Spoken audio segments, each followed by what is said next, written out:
Good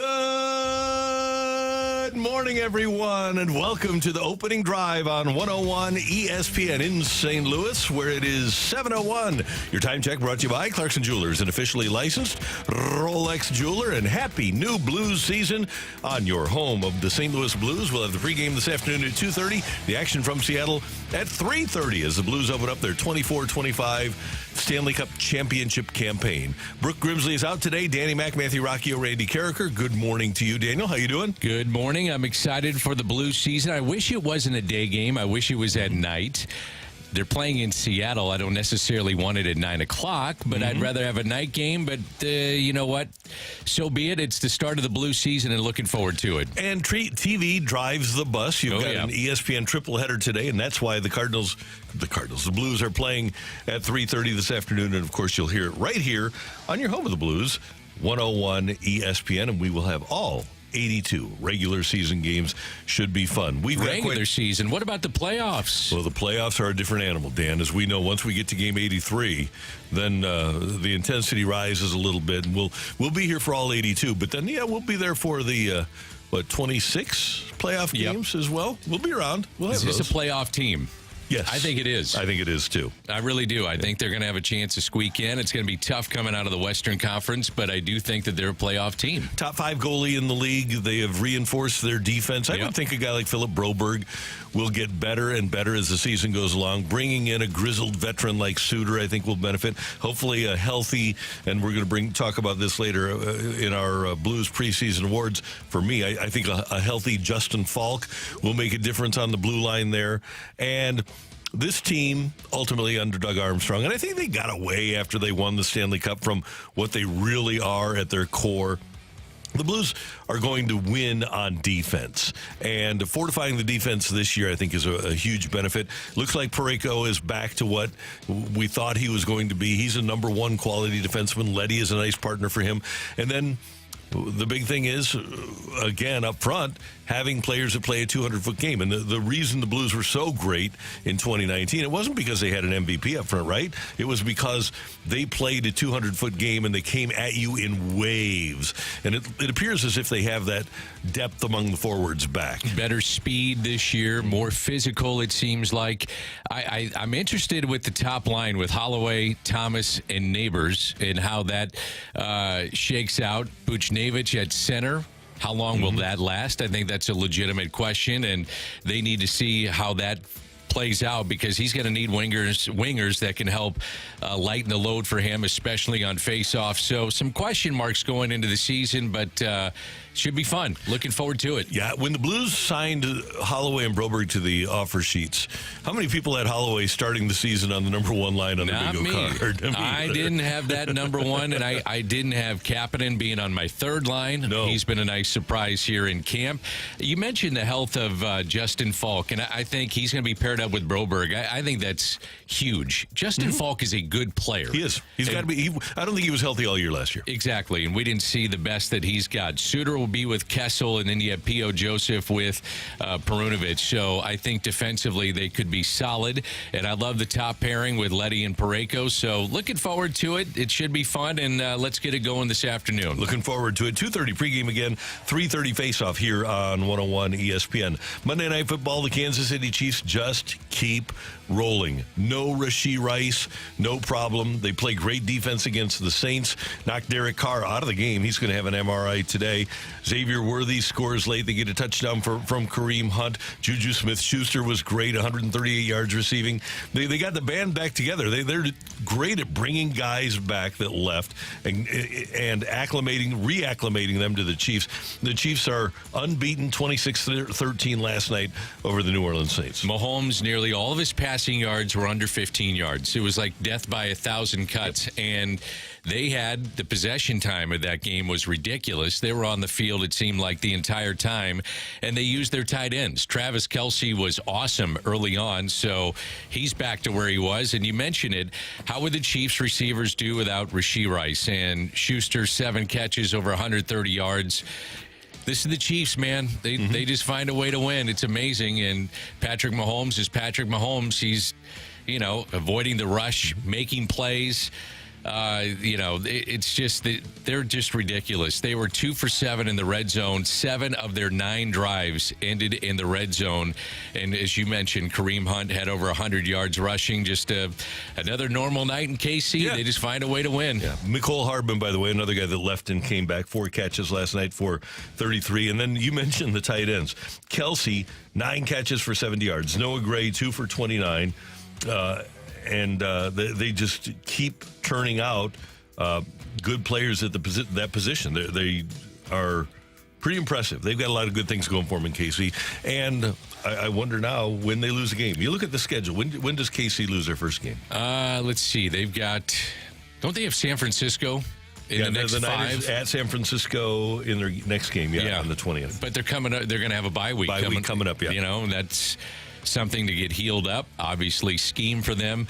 And I thought Steve Spagnuolo was magnificent again last night, the defensive coordinator of Kansas City, shutting down Derek Carr. It just looked like New Orleans was kind of out of sync, and that's him. I mean, that's what he does. He finds a way to disrupt an opposing offense, and he did it again last night. Matthew. In Buffalo, November 17th, that's 4 more games. They could rattle off wins. I mean, that's one. And then I guess, the next big one is they host the Chargers December 8th, and they have the Texans 2 weeks after that, but that's a home game again, December 21st. I mean, those are like the only ones I would circle because it's Steelers, Broncos, Panthers, Raiders, Bucks. I think the game, depending on the health of the Niners, the best chance for San Francisco to lose, or Kansas City to lose, is at San Francisco on the 20th. By the way, you were in Atlanta. I was. How was it yesterday? It was great. Brian Jordan held his annual golf tournament to benefit his great foundation that provides scholarships for people that ordinarily wouldn't be able to get them. And he does such a great job. He's been doing it for years and years. And he brings in a lot of his former teammates and former athletes that he's associated with over the years. We played with Brett Boone, the former Mariners and Reds second baseman, who's doing a podcast now. And it's funny because we talked all day yesterday about how the Guardians are so impressive, because if you get through a game with a tie or a lead, get to the Guardians bullpen, they are shut down. Yep. And the best closer in all of baseball this year was not, with all due respect, our own Ryan Helsley. It was Emmanuel Clase of the Guardians. He serves up a home run to Kerry Carpenter in the 9th inning, a 3-run blast. First home run allowed by Clase to a left-handed hitter all season. He's a right-hander. And just the 9th in postseason history that was hit in a scoreless game in the 9th inning or later. And the Tigers go on and beat the Guardians by a score of 3-0 and tie the series at 1 game apiece. Kerry Carpenter, 3-run homer. Hanging slider by Clase. The Tigers had been 0 for 12 with runners in scoring position in the series. I guess if you're a Cardinal fan, you hold out hope that you could be like the Detroit Tigers. Just get hot at the end and find a way, because they're finding unlikely heroes in this amazing run. I don't know which series you enjoy more, but I'm enthralled by Detroit and what they're doing. Yeah. I just find them so much fun to watch. I think it's so important. Well, we saw it here. We had 3 Hall of Fame managers in a row. And A.J. Hinch makes his players better as a unit. The sum is greater than the, what is it? The sum is greater than the whatever. The parts. Yeah. He is a great manager, and he's a great people person. And he's a huge part of the reason that young team has ascended, and really during the course of the season after the trade deadline, ascended to the playoffs and now have a chance to advance to the ALCS. And it seems like you got to have a number one. And they've got Tarek Skubal, retired the first 13 batters, didn't walk a batter, went 7 innings, and Cleveland looked completely overmatched against him. And Skubal, he had the shadows going a little bit too. That helped out, but he is just filthy. His changeup was awesome yesterday, and I went back and looked it up. Cleveland struck out on 7 of 12 strikeouts on the changeup, and when he wants to elevate, he throws 96 to 98, throws in a changeup. He's got a cutter. He just finds ways to get guys out. And I did not have that on my bingo card going into the season that he'd be the Cy Young Award winner. He will be.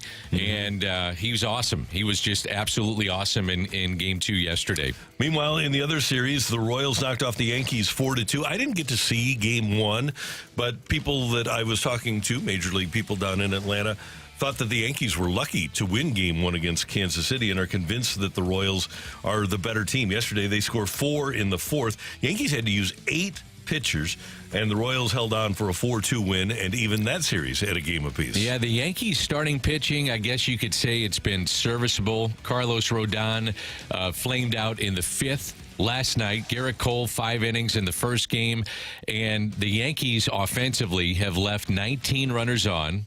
They're 3 for 19 with runners in scoring position. Aaron Judge has been a non-factor.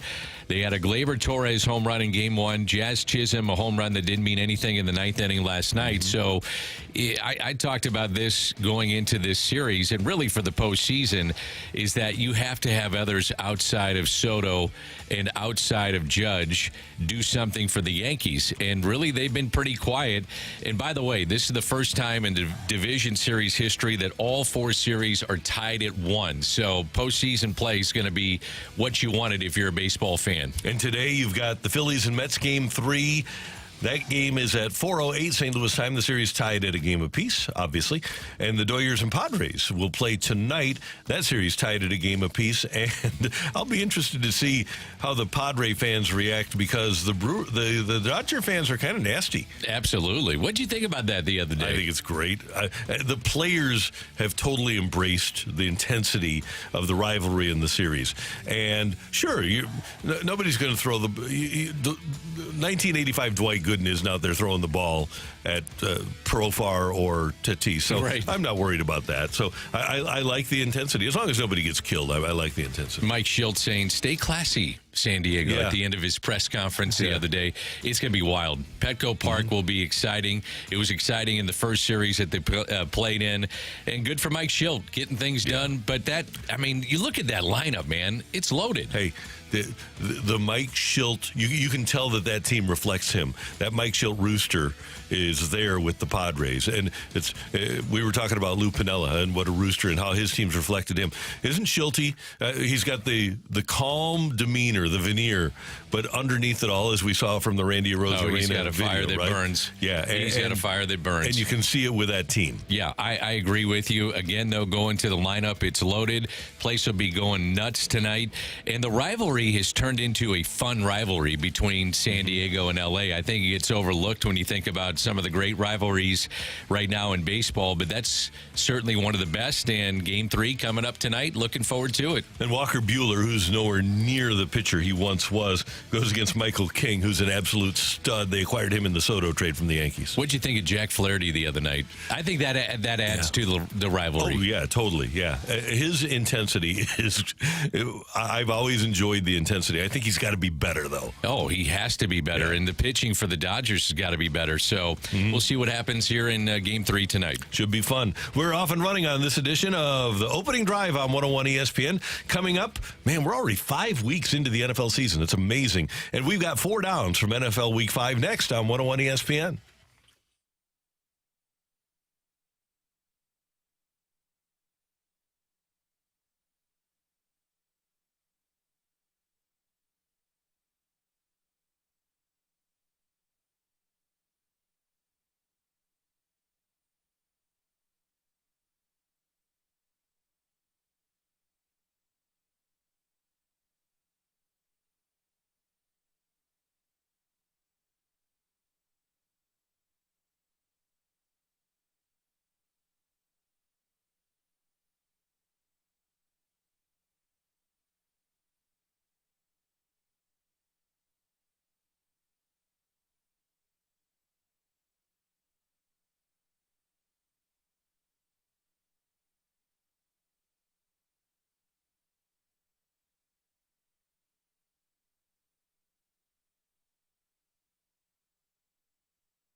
Hey, if you want to find the place to watch Mizzou football, it's at the Fenton Bar and Grill on Rudder Road in Fenton. Every Saturday is College Football Saturday over at the Fenton Bar and Grill. They have great beer and drink specials. They have the best staff on hand, and not only do you get a chance to watch all of the football games that you want to see, but you're going to be served the best trashed wings in America. And if they're the best trashed wings in America, let's face it, they're the best trashed wings in the world. Plus, you'll get served by a great staff at the Fenton Bar and Grill. And heck, with the weather like it is in St. Louis today, if you're looking for a great place for lunch, head on over to the Fenton Bar and Grill. They have one of the best patios in the St. Louis metro area.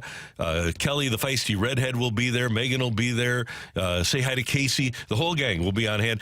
If you go to the Fenton Bar and Grill, ask Kelly, just look for the redhead, and ask Kelly, the feisty redhead, for an autograph. Just for me, do that. When you go to the Fenton Bar and Grill, tell them Randy sent you. They're going to treat you well. You'll have a great time, and it's all about sports. You'll be watching games today. They'll have the Blues on, and they'll have Blues beer specials this afternoon, starting at 3:30 with the Blues and the Kraken at the Fenton Bar and Grill. Learn more at FentonBarandGrill.com, and like I said, when you go, tell them Randy sent you.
Week 5 complete in the National Football League, and we've got 4 downs for you. First down.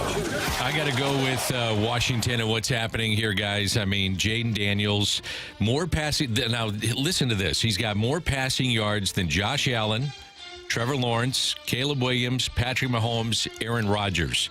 More rushing yards than Jahmyr Gibbs, Bijan Robinson, Breece Hall, Travis Etienne, and Najee Harris. It's amazing. And he's the rookie of the year so far, undoubtedly. Randy, I got to think he's in the conversation for MVP. He's been that good. So Jaden Daniels is my first down. He has to be in the conversation for MVP. He has turned the fortunes of an entire franchise. We saw him dominate Mizzou last year, and we knew he was good. I voted for him for the Heisman Trophy. Did you really? Yep, and he deserved it. And I didn't think that this transition would happen as quickly as it has. But having Cliff Kingsbury as his offensive coordinator has not only made him great, but has made their offense the best offense in the NFL so far. So that's what I'm going with on first down. That's Jaden Daniels, who would be my MVP starting this season. Daniel, let's do this for second down. Here we go.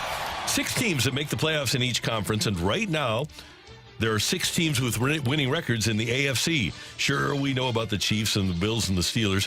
But did you see the Denver Broncos sitting there at 3-2? They've allowed 14.6 points a game. That's 3rd in the league. And slowly but surely, Bo Nix is becoming a game manager that can find a way to win. After throwing 2 picks in each of his first 2 games, he hasn't thrown a single interception in his last 3. Sean Payton is pretty good as a head coach. The Broncos probably won't be great, but they might be a problem for everyone they face. How about the rookie QBs making a difference so far this year? Talked about Jaden Daniels. You mentioned Bo Nix. I'll say Caleb Williams as well. He looked great for Chicago over the weekend. He went 20 of 29 for 304. Shows if he gets a little protection because the Chicago offensive line had been terrible for the most part. But if he gets a little protection, he's able to put up numbers. So I think that's one of the storylines of this season, the rookie QBs and what they're doing. Playing well. Third down. I got to go with Cleveland. They are stuck with Deshaun Watson in one of the worst. I'd say it's the worst deal in the history of sports. Agreed. Right now. Kevin Stefanski says he's staying with Deshaun Watson. This past weekend, they were 1 for 13 on third down conversions. They started 0 for 12. And going back to last season of not converting on 19 consecutive third down situations. And he's been awful. Mm-hmm. I mean, his passer rating is the worst right now in the NFL. What do you do? I mean, by the way, he just finished up cleaning up his most recent issue with what he's been dealing with. So that's been settled. I don't know what you do. I mean, if you sit him, he's got $130 million left. I don't know what you do. You would have to, first of all, you're stuck with him now. I guess you could play Jameis Winston. But after this season, I think you might just have to punt an entire season and have him eat up $100 million of payroll and just suck for the whole year so that you can get away from that. Can you think of a worse deal in sports than what Cleveland has given Deshaun Watson? I think the only thing close is what happened with Denver and Russell Wilson. Yeah, that's a good one. He got $245 over 5 and it lasted 2 years, but he wasn't. Even though Deshaun Watson is a distraction off the field. Exactly. At least Wilson was a distraction. He was a problem. And he did have 28 touchdowns last year. He wasn't terrible. The coach didn't like him. I can't imagine that Deshaun Watson will ever see the light of day on an NFL field after he's done with Cleveland. And he just looks terrible. Yeah. Now, we're not coaches, but we're fans of the NFL, at least the product on the field. And I watch him, and I'm sitting there going, man, this guy looks slow. He's slow on reads and his progressions. He looks terrible. Yeah, I don't know what happened. He was a good player. He was great. For the Houston Texans. Yeah. It's amazing that he could be so good at that point in his career and so bad now. Fourth down. Oh, Dan, misery loves company. The Carolina Panthers are the worst team in the NFL, worst in the NFC. But right above them in the standings, the LA Rams at 1 and 4. Yeah, the LA Rams 1 and 4. Woo! It's just not happening. They're 24th in scoring offense, and granted, they're missing their top 2 receivers and a couple of offensive linemen. But the best defensive player of his era retired, and without Aaron Donald, the Rams are 29th in scoring defense, 30, 31, 32. There's only 3 teams worse than them in scoring defense. Last season, they were 19th. Aaron Donald made a huge difference for them, even in his last year in the NFL, and they're playing with a bunch of undrafted rookies. They're playing with a bunch of undrafted free agents, and it just doesn't appear as if it's going to come back anytime soon for the LA Rams, which just devastates me. Yeah, I'm sure it does. If somebody said to me, who would be one of the coaches that you'd want to lead your franchise, I would put Sean McVay there. But it just shows you it's about players. You got to have players. Yep. You mentioned the 2 wide receivers that are out, Kupp and Puka Nacua. You mentioned that you're missing the top one of the top defensive players of the last decade. It comes down to players, and if you don't have players, you're just not going to win.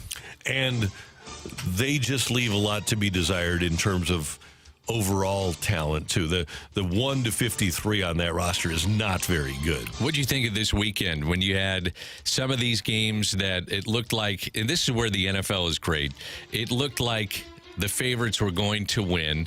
And I'm talking about the favorites, the betting line. And then it comes down to the final 5 minutes of every single game. It's just the product is incredible. How does Arizona come back and beat San Francisco at San Francisco? How does that happen? And San Francisco is 2-3 now. They're still waiting on Christian McCaffrey. Ayuk got off to a really slow start, and they've got a short week. The 49ers, Thursday, they got Seattle on Thursday, so it doesn't get any easier for them.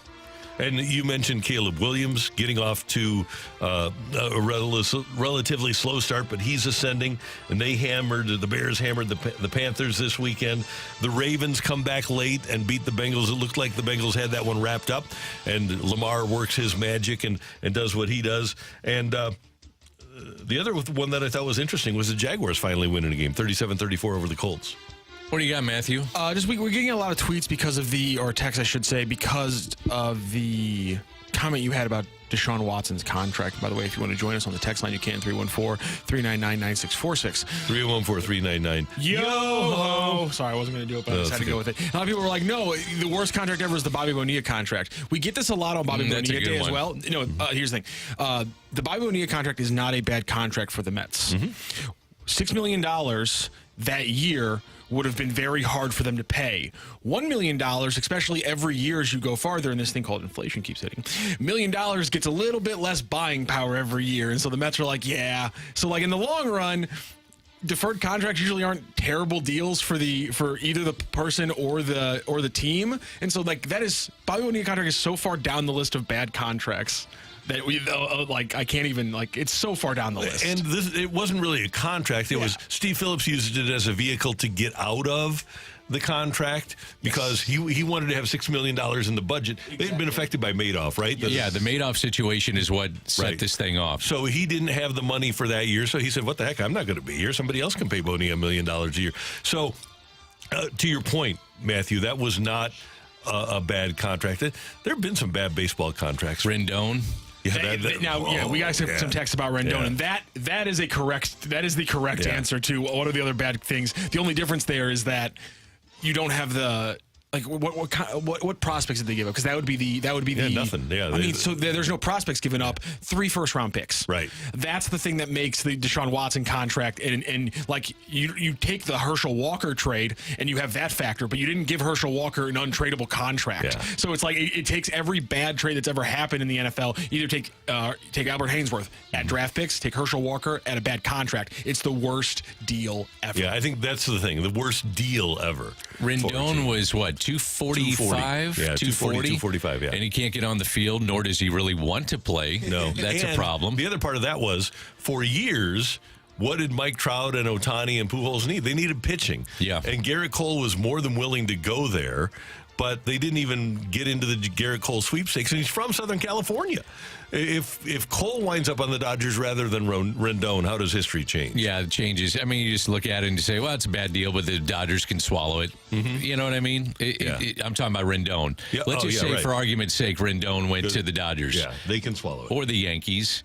You know, it still looks bad. Jacoby Ellsbury. Yeah, that's a good one, too. How about the Orioles and Chris Davis? That was really bad. $157 million, and they got virtually nothing out of that. I will say there is a good chance that, because my comment was that usually deferred contracts work out for every party. There's a good chance that Ohtani wins that deferred contract. Oh, in the long game, the Dodgers might actually kind of lose that one. Because if you're the Dodgers, and in the next 10 years, you win one World Series with Shohei Ohtani on your roster, then you win. And the international money that comes in, too, pays for the contract. If you stake in just those fans for the next 10 years, you probably bank all the money you need to pay off the deferment. You're right. That's 4 downs from the NFL. Coming up next year on 101 ESPN, the Blues open their 24-25 season this afternoon in Seattle. 2:30 pregame, 3:30 faceoff here on 101 ESPN. That means no fast lane for you this afternoon. But I bet they're upset. Oh, yeah. Yeah. Watch it, Matthew. We've got predictions for the season coming up next on 101 ESPN.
This is Rocc with your Sports Center update, driven by Johnny Londoff Chevrolet and Johnny Londoff Autoplex. Closing out Week 5 of the NFL season, the Kansas City Chiefs take down the New Orleans Saints on a Monday Night Football 26-13. In the Major League Baseball playoffs yesterday, we're all tied up at 1 apiece across all 4 series as the Tigers get a 3-0 win over the Guardians, and the Royals take down the Yankees 4-2. Speaking of those other 2 series, Phillies and Mets again tied at 1 game apiece. That's at 4:08 p.m. today, and then Game 3 of Dodgers and Padres again tied at 1 game apiece is at 8:08. You can catch the Padres and Dodgers game right here on 101 ESPN. Pregame starts at 7:30. And this afternoon, of course, you're home for the St. Louis Blues. We have your St. Louis Blues as they open up the 2024-2025 season. Puck drop is at 3:30. Pregame starts at 2:30 right here on 101 ESPN and 101ESPN.com. That is your Sports Center update, driven by Johnny Londoff Chevrolet and Johnny Londoff Autoplex. See them at londoff.com. Chevy, together we drive. Are you kidding me?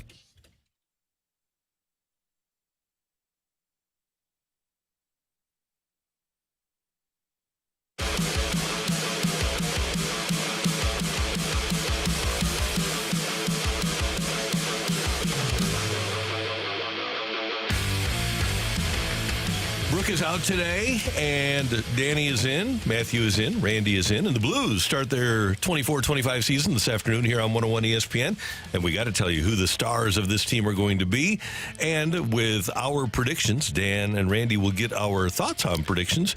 So what we're going to predict from Matthew. Is this going to be sunshine and lollipops, you think? I would think so, yeah. All right. We're making the playoffs. We're staying mainly positive. I have no most disappointing player prop on here. So. All right, that's good. Yeah, we're staying mostly positive. And let's just go right off the top, right off the rip. Who's the MVP of the Blues 2024-2025 season? Guys, there's really only one choice before the season starts, isn't there? Jordan Binnington. Jordan Binnington. You think Bennington? I'll go with that. I'll also throw in Robert Thomas. If he has a 100-point season and could be, let's say, a finalist for the Selke Award, going against some of the top lines that he'll face night in and night out. But if Thomas gets to 100 points, he'd be part of the conversation. Bennington, he's going to be motivated to be part of the Four Nations face-off for Team Canada, so a little motivation for him.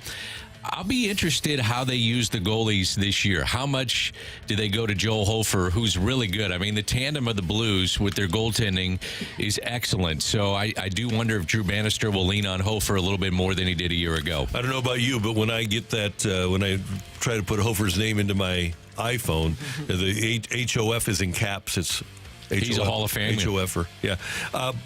By the way, you brought up the possible numbers for Robert Thomas. And when he was a young player, I think even before he came up, when we would ask Keith Kachuk, hey, what's he going to be? Keith would say, oh, he's going to be Patrice Bergeron.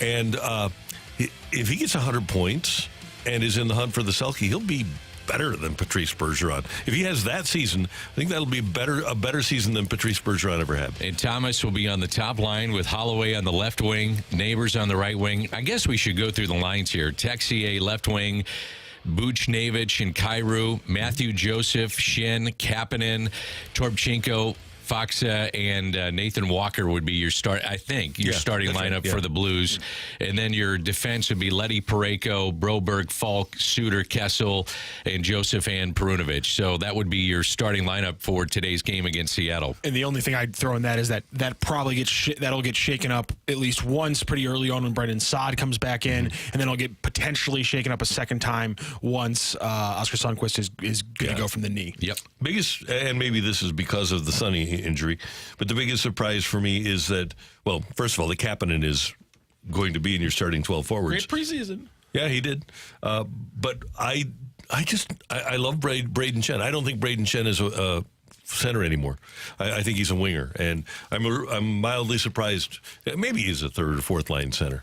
I would say one of the surprises would be Zach Bolduc not making the initial roster, but they have salary cap constraints. The Blues will be just under the $88 million cap. I guess if you're looking for some surprise, that might be it too. All right, let's roll off that. I was going to roll off something different. Let's roll off the Bolduc thing right there.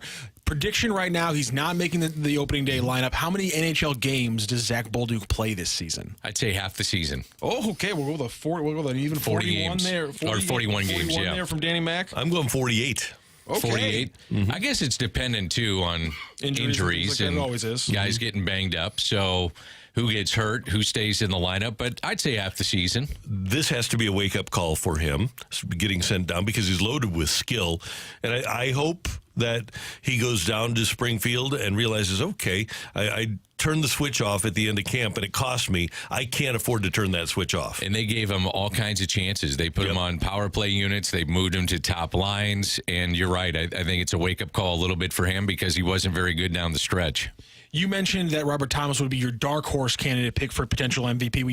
You both went Binnington. So rolling off that, you said potentially if he gets a 100-point season, that obviously would be your MVP pick. So I think your answer would be Robert Thomas. But, Randy, do you have a different answer for who leads this team in points this season? No, it's Robert Thomas. Yeah, it's Robert Thomas, 100%. So let's go to goals then. Who's the goals leader for this team? I think this one is a little bit more wiggle room in who you could guess for it. To me, it's got to be Kyrou. And I think you can get a 40-goal season out of Jordan Kyrou.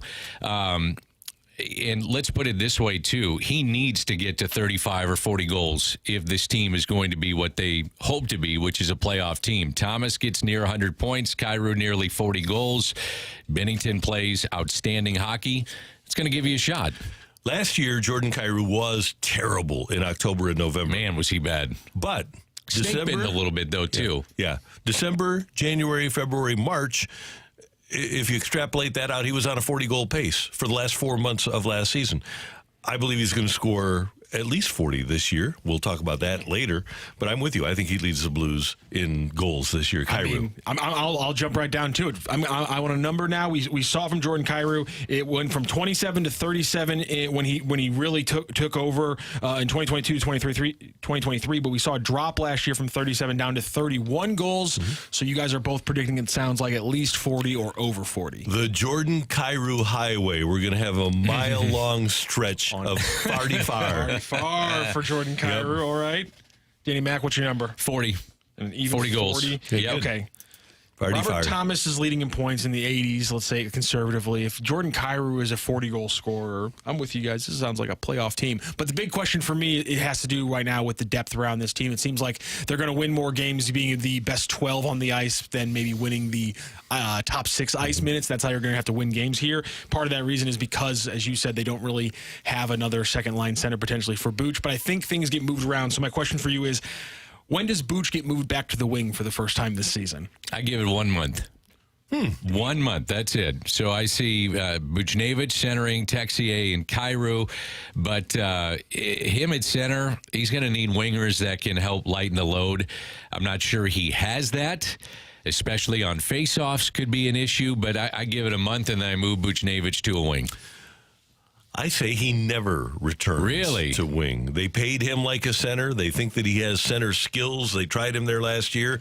And I think that he is the number 2 center in Sharpie for this team. Sharpie. Mm-hmm. This is permanent. They say all their numbers were better when he was at center last year than when he was at the wing. They never actually said what those numbers were, but I'll take them at their word. Fancy numbers. Exactly. And you know me, Randy, I love me some fancy numbers every once in a while. I'll take them at their word that that's accurate, and I'll trust them. But I'm with you, Danny Mac. If we're a month into this and it's not giving you the offensive boost you want to see, I also think there's a lot of other issues that we have to talk about. Randy already got to one. Is Braden Shen capable of being a second-line center, especially when you have to win those second-line minutes? I think the other part is, I don't think you can. I think we kind of saw this. You can't roll Thomas and Kyrou together right now. It's not the best thing for your team. And so the other thing is, like, how does the line combinations work if you can't put those two together and you don't have a different guy you can maybe play up to second line center? There's a lot of other variables other than just, is Bucci's best spot at center? Yep. All right. Most improved player. When you have this many young players, when you have this many new players in the lineup, somebody's going to make a jump that we're not expecting. Who's your prediction for that player? Okay, so this player does not have to have been on the Blues last year? No, of course not. Okay, good. Because I think among the Blues players that were here last year, I would go with Falk. I'd go Kapanen. That's a good call. But I'm going Broberg.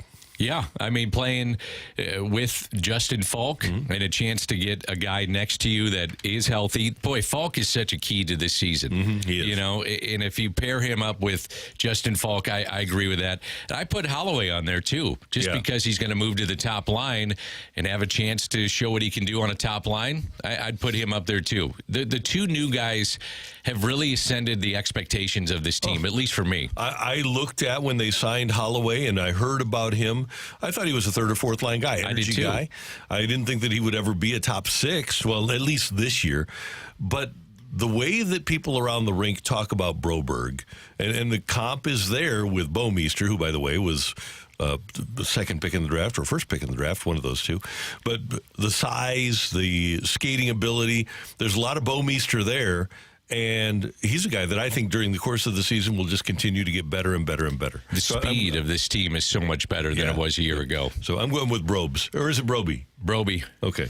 There's really no way of knowing. That's the other thing. The speed is one thing, but I think, and Kerb was talked about this yesterday with Brooke and BK, and it's not just the speed, because there is a little bit of the 19 factor of their size and speed. And that was kind of the weird thing with Berube last year, is that they went all speed, and it didn't mesh with what they were trying to do in the roster they had anymore. And so now you still maybe roll on with that younger aspect, that speed aspect that's so important in hockey, but you keep that heavier, hard nose. That was the way that Kerber put it yesterday, was guys like Matthew Joseph, Pierre-Olivier Joseph aren't afraid to get their nose in there. You combine those two things, you get a young team going.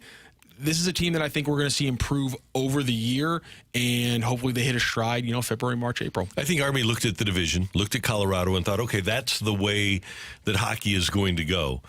And for a team that has a player like Nathan McKinnon and a player like Cale Makar, hockey can go that way, but there are only a few of those guys out there. And I think that the evolution of the league kind of got away from Army for a couple of years, and now they're back to being what they were when they won, because we see the Panthers as an example. That still plays in the playoffs. I was thinking the Blues more of a wild card, and when you look at the teams that they're going to be going up against, Colorado, you mentioned, Dallas, Winnipeg, Nashville, Utah. I mean, people are saying that they're going to be pretty good too. It's going to be really tough to make the playoffs, but I think they make it as a wild card. I think they sneak in. I don't know if you guys agree with that. Maybe I'm being sunshine and lollipops here, but I think they do sneak in because of the changes they made with this team. I don't think, first of all, Colorado and Dallas, I think, are the top two teams in the division. Nashville was kind of a surprise last year, but they should be really good again this year. They get Stamkos. They're going for it this year. Nashville's offseason kind of gives you the indication that they're going for it. But Minnesota should be better than they were last year. You mentioned Utah, formerly the Arizona Coyotes. Winnipeg. Winnipeg has a goalie, but I can't figure them out. I don't know. With Winnipeg. It's not unreasonable to expect a similar season from Binnington and Hofer. Expect Thomas and Kyrou to continue developing and get better defense overall from a healthier Falk and a younger guy and a big guy like Broberg. Add in maybe development from Matthew Kessel. And again, these are things that might not happen, but it's not unreasonable to expect those players to develop a little bit more, and maybe your older players don't completely stagnate. Where's Brandon Saad as a player? Where's Braden Shen as a player overall across an 80-game season?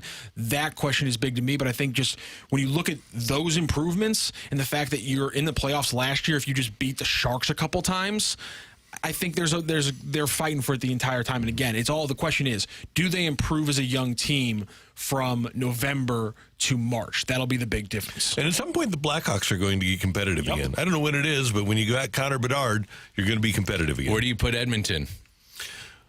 I still think Edmonton's the best. They were in the finals last year, and I still think they're the best team in the conference. Can you imagine going from Game 7 of the NHL Finals to all of a sudden having to compete in training camp? And the letdown that must be for them, that would be brutal. McDavid's going to murder the whole league. It's going to be incredible. Yeah. Probably will. He and Draisaitl together, man. As good as it gets. That's the start. And they've got, Darnell Nurse is a really good defenseman. I know everyone's seen it, but them throwing out the video of them in the locker room when they lost in Game 7. I know everyone's been playing that, and everyone's reaction is the same thing, which is these guys are going to absolutely tear up the league. That's my expectation because, man, McDavid, I can't imagine, like you said, now you got to go compete. You got to go do it one more year. He's going to go for like 150 points this year if I had to bet on it. Wouldn't go out and grab the Conn Smythe as the part of the losing team. So I think they get off to a slow start, but by the end, they're going to be one of the best teams in the league. That's Dan. I'm Randy. Matthew is also here, and we've got Take It or Leave It coming up. Get your text into the Air Comfort Service text line, 314-399-9646. That's right, 314-399-YO-HO. Tioli next on 101 ESPN.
I'm a little sad today because there's no football to play on Underdog Fantasy, but that's okay because Underdog Fantasy has all the different ways to play. And today, the Blues are dropping the puck, so that means I can get a Blues entry today. Underdog Fantasy, over 1 million fans across 33 states got in the game last year by competing on Underdog. You can win up to 1,000 times your money just by choosing higher or lower on your favorite players' stats. We didn't do too great on the NFL last night anyhow, so we're going to stay until Thursday before we get back into our football entries. We're going to go with a Blues entry today as they drop the puck. We're going to go Robert Thomas, higher than 0.5 assists. Jordan Kyrou, we're expecting a big season out of him, so we're going to at least expect him to put the puck on the net. We're going to go higher than 2.5 shots. And Vince Dunn, the former Blue, seems to always have a good game when he plays his former squad, so we're going to go higher than 2 shots as well for Vince Dunn. So higher on Robert Thomas assists, higher on Jordan Kyrou, and higher on in Vince Dunn's shots in the game. Making picks on Underdog is straightforward, and signing up is even easier. Just head over to Underdog's simple-to-use mobile app or to UnderdogFantasy.com. Sign up with the promo code ROCC, and Underdog will give you a free pick to use in your first Cash Champions entry, plus up to $1,000 in bonus cash when you deposit. That's Underdog Fantasy, promo code ROCC to claim your new customer special of a free pick and your deposit offer. Must be 18 plus and present in a state where Underdog Fantasy operates. Terms apply. Concern with your play code 100 gambler. Visit www.ncbgambling.org.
something, put it out there. If you like it, you can take it. If you don't, send it right back. Get your text into 314-399-9646 and give us your take it or leave it. Brought to you by Gloria Lou Realty. Visit GloriaHasTheBuyers.com and start packing. That's my final offer. Take it or leave it.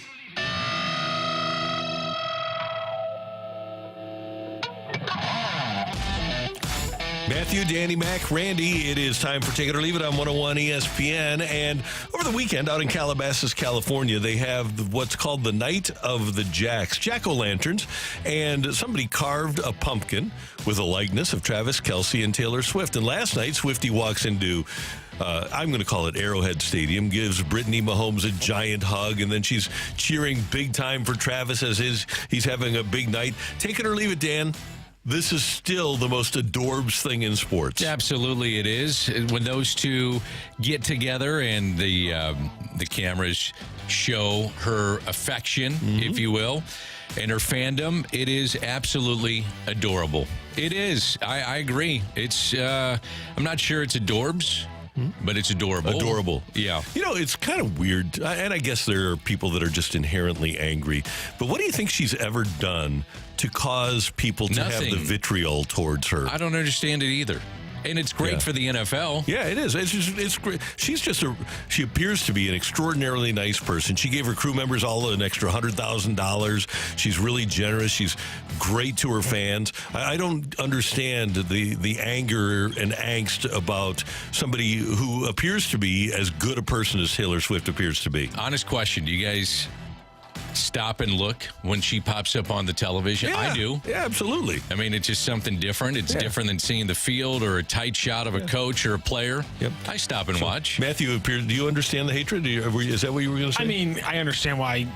I do understand why people hate her. I mean, people hate successful and happy people. Oh, there that's you go. not. I mean, that's not new. That is true. Yeah. DJ Patty Cakes with a very thought-out explanation. It's the most annoying thing in sports. See, and that's foolish. I apologize to you, DJ Patty Cakes, but no, Deshaun Watson is way more offensive and annoying to me than Taylor Swift is. DJ Patty Cakes. You ever think you'd be answering to DJ Patty Cakes Probably in not. your career? Yeah, I didn't think so. I probably didn't look at that, no. Yeah, DJ Patty Cakes from Belleville. Welcome to Sports Open Line. No, I didn't see that happening. No, that's not on my bingo card either. Sunday was the longest day of NFL football games ever. It was 15 hours and 37 minutes of football. You started out in Europe. You woke up. You watched that game, led into the games at noon. Then that led into the games at 3 o'clock or 3:30, whatever it is. Then that led into Sunday Night Football. They had the rain delay in Pittsburgh. Take it or leave it, the NFL needs to find a way to start one game every morning, like on the Sunday mornings. You need to have one game. I'll take it. I don't know if it could work for a fan base. Maybe they treat it as something different. You don't have to go to Europe to do this, but start a game. It has to be an East Coast game. But Goodell has already said that he wants to have 16 international games a year, so why not? Absolutely. Set it up. It was perfect. I loved what they did on Sunday. All you have to do is have one American game, like breakfast in Buffalo or something like that. Have to be East Coast. Yeah. But it'd be great. Yeah, I'm in. We got an explanation. It's not a good one, but we got an explanation. Okay, what is it? Okay. Swift is a sellout. She abandoned her original fans to worship success and money. She probably shouldn't take such heat, but people don't like posers. Her original fans, if they're real fans, Are still following her. they're still following. Her original fans are in their mid-30s and are still obsessed with her. What are you talking about? Yeah. If you're talking about country appears to have been smart enough to keep her under their umbrella. So, Yeah. I don't get the sellout part of it. And you know what? Why not be able to do what you want to do with your career? Are you calling Mike Bush a sellout because he used to do sports and now he does news? If you want to change the genre of what you do, is Hootie a sellout? Hootie and the Blowfish, is Beyonce a sellout? I mean, where are we going here? If there's nothing wrong, in my opinion, with, if you're a musician, having eclectic tastes like I have eclectic tastes. I like to hear people that think outside the box musically and do different things. You think she gets annoyed with the cameras in her face when she arrives at the stadium? I mean, they're there to wait for her. They know she's coming. She smiles and waves. Yeah. It seems like she handles it pretty well. I agree. I'd program myself that every time a camera randomly popped up, a little ding would go off in my head and I'd just be like, yeah, baby, that's the bank account right there. It is. Right. the mindset you got to have. Come Yeah. on now. Oh, my God. Everything is about her now. Well, there you go. Take it or leave it. The Cardinals are unexpected buyers at the 2025 trade deadline, and they don't make a single move. I don't expect them. Well, let's put it this way: until the TV situation is settled, I don't think you can make an assessment of what they might do this offseason. What they might do at the trade deadline is a different question because you know your budget. Mm-hmm. But I don't know if you're with me on this. I don't have a feeling one way or another of what they might do. My gut kind of tells me that you're going to see some pieces sold off. Mm-hmm. But they just don't know what that TV contract is going to look like. My sense is that they don't plan on winning. Now, did Detroit plan on winning this year? No, they didn't. So, did Arizona plan on winning last year? No. You never know. It could happen. So, I will cautiously take that the Cardinals are surprise buyers next year. I do think, though, they need to make a couple of baseball trades because they still have, and I know that their offense has been bad, but they have more players than there are positions.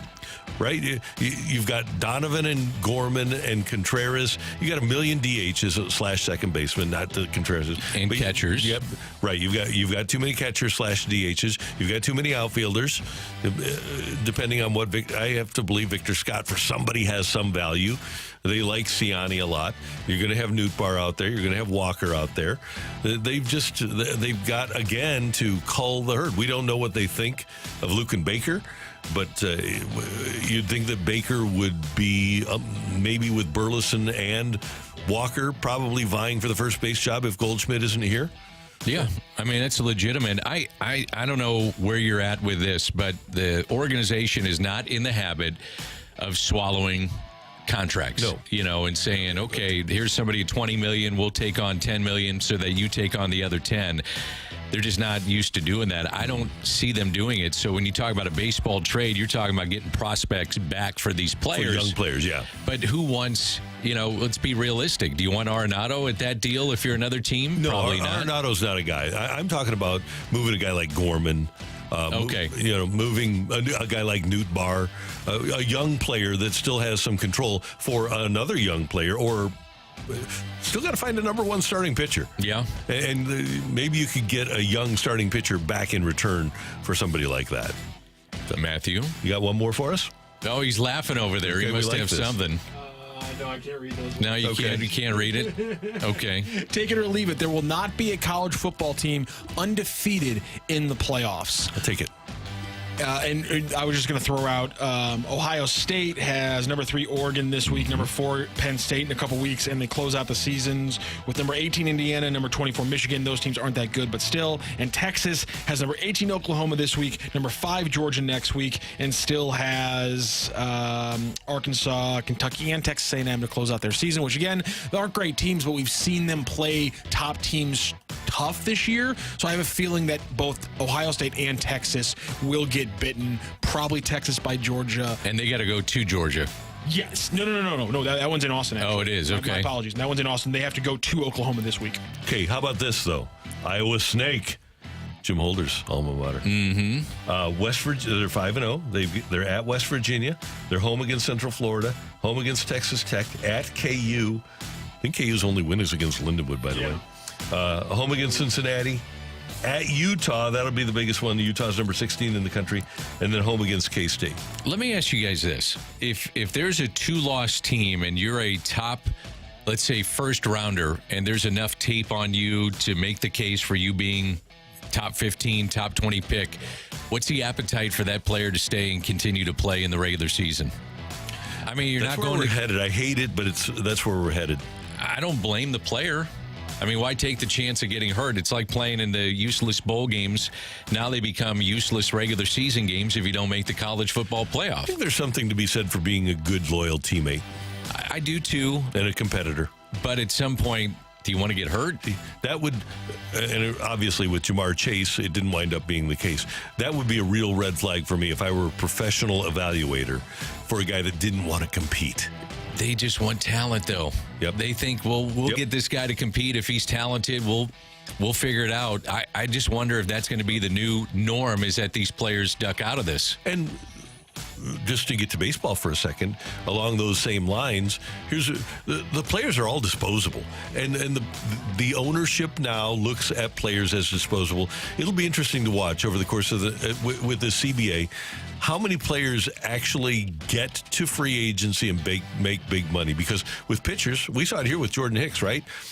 Hard thrower, disposable, and I got the next guy. And with Ryan Helsley, I'll get rid of him, and Tink Hens will be the next guy.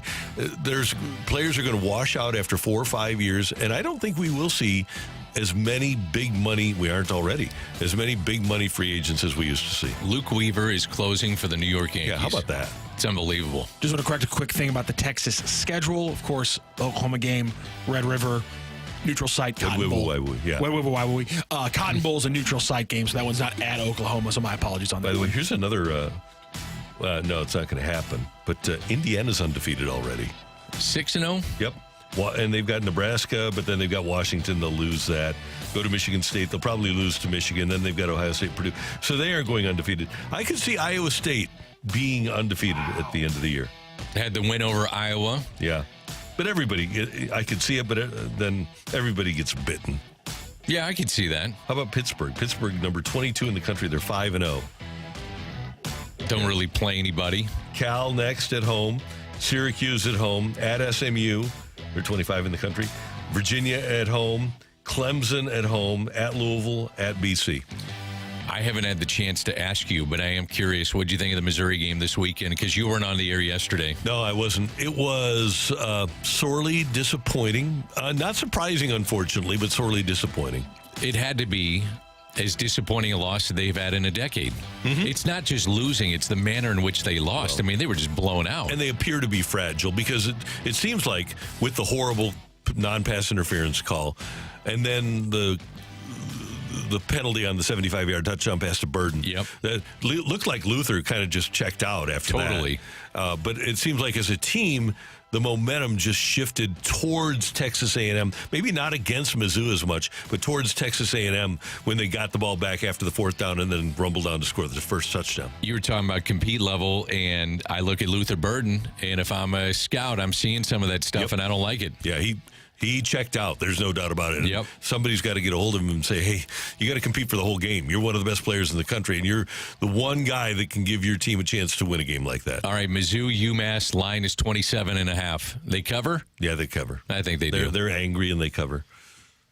Matthew? I'm not putting money on this team to score points. Not right now. No. Yeah, but it's UMass. Yeah. I have no idea what this team is. I have zero idea what the team is. Defensively, and again, they were shredded. I know he knows more than me. It's why he has the job. Just let the running backs do the running. I said it last week, and I know, again, I'm not he knows more than me. He knows the players. He knows the play calls. Just let the running backs do the running, please. Stop it. Mizzou will score a point a minute, man. Terrible.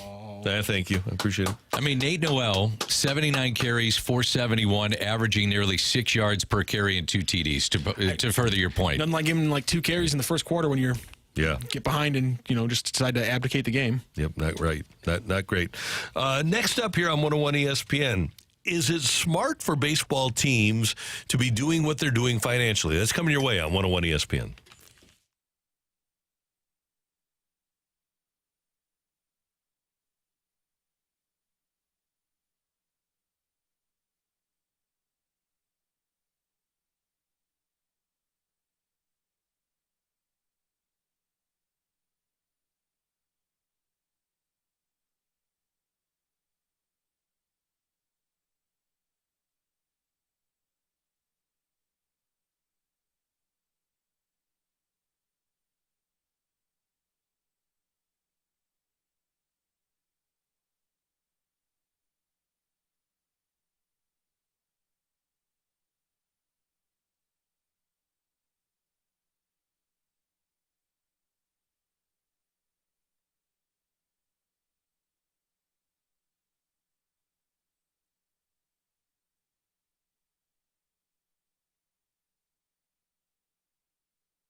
perspective on the day's top stories. It's the Opening Drive's Fresh Take.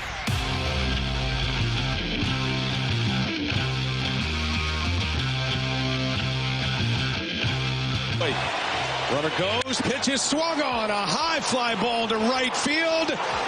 This one is gonna fly! A 3-run home run!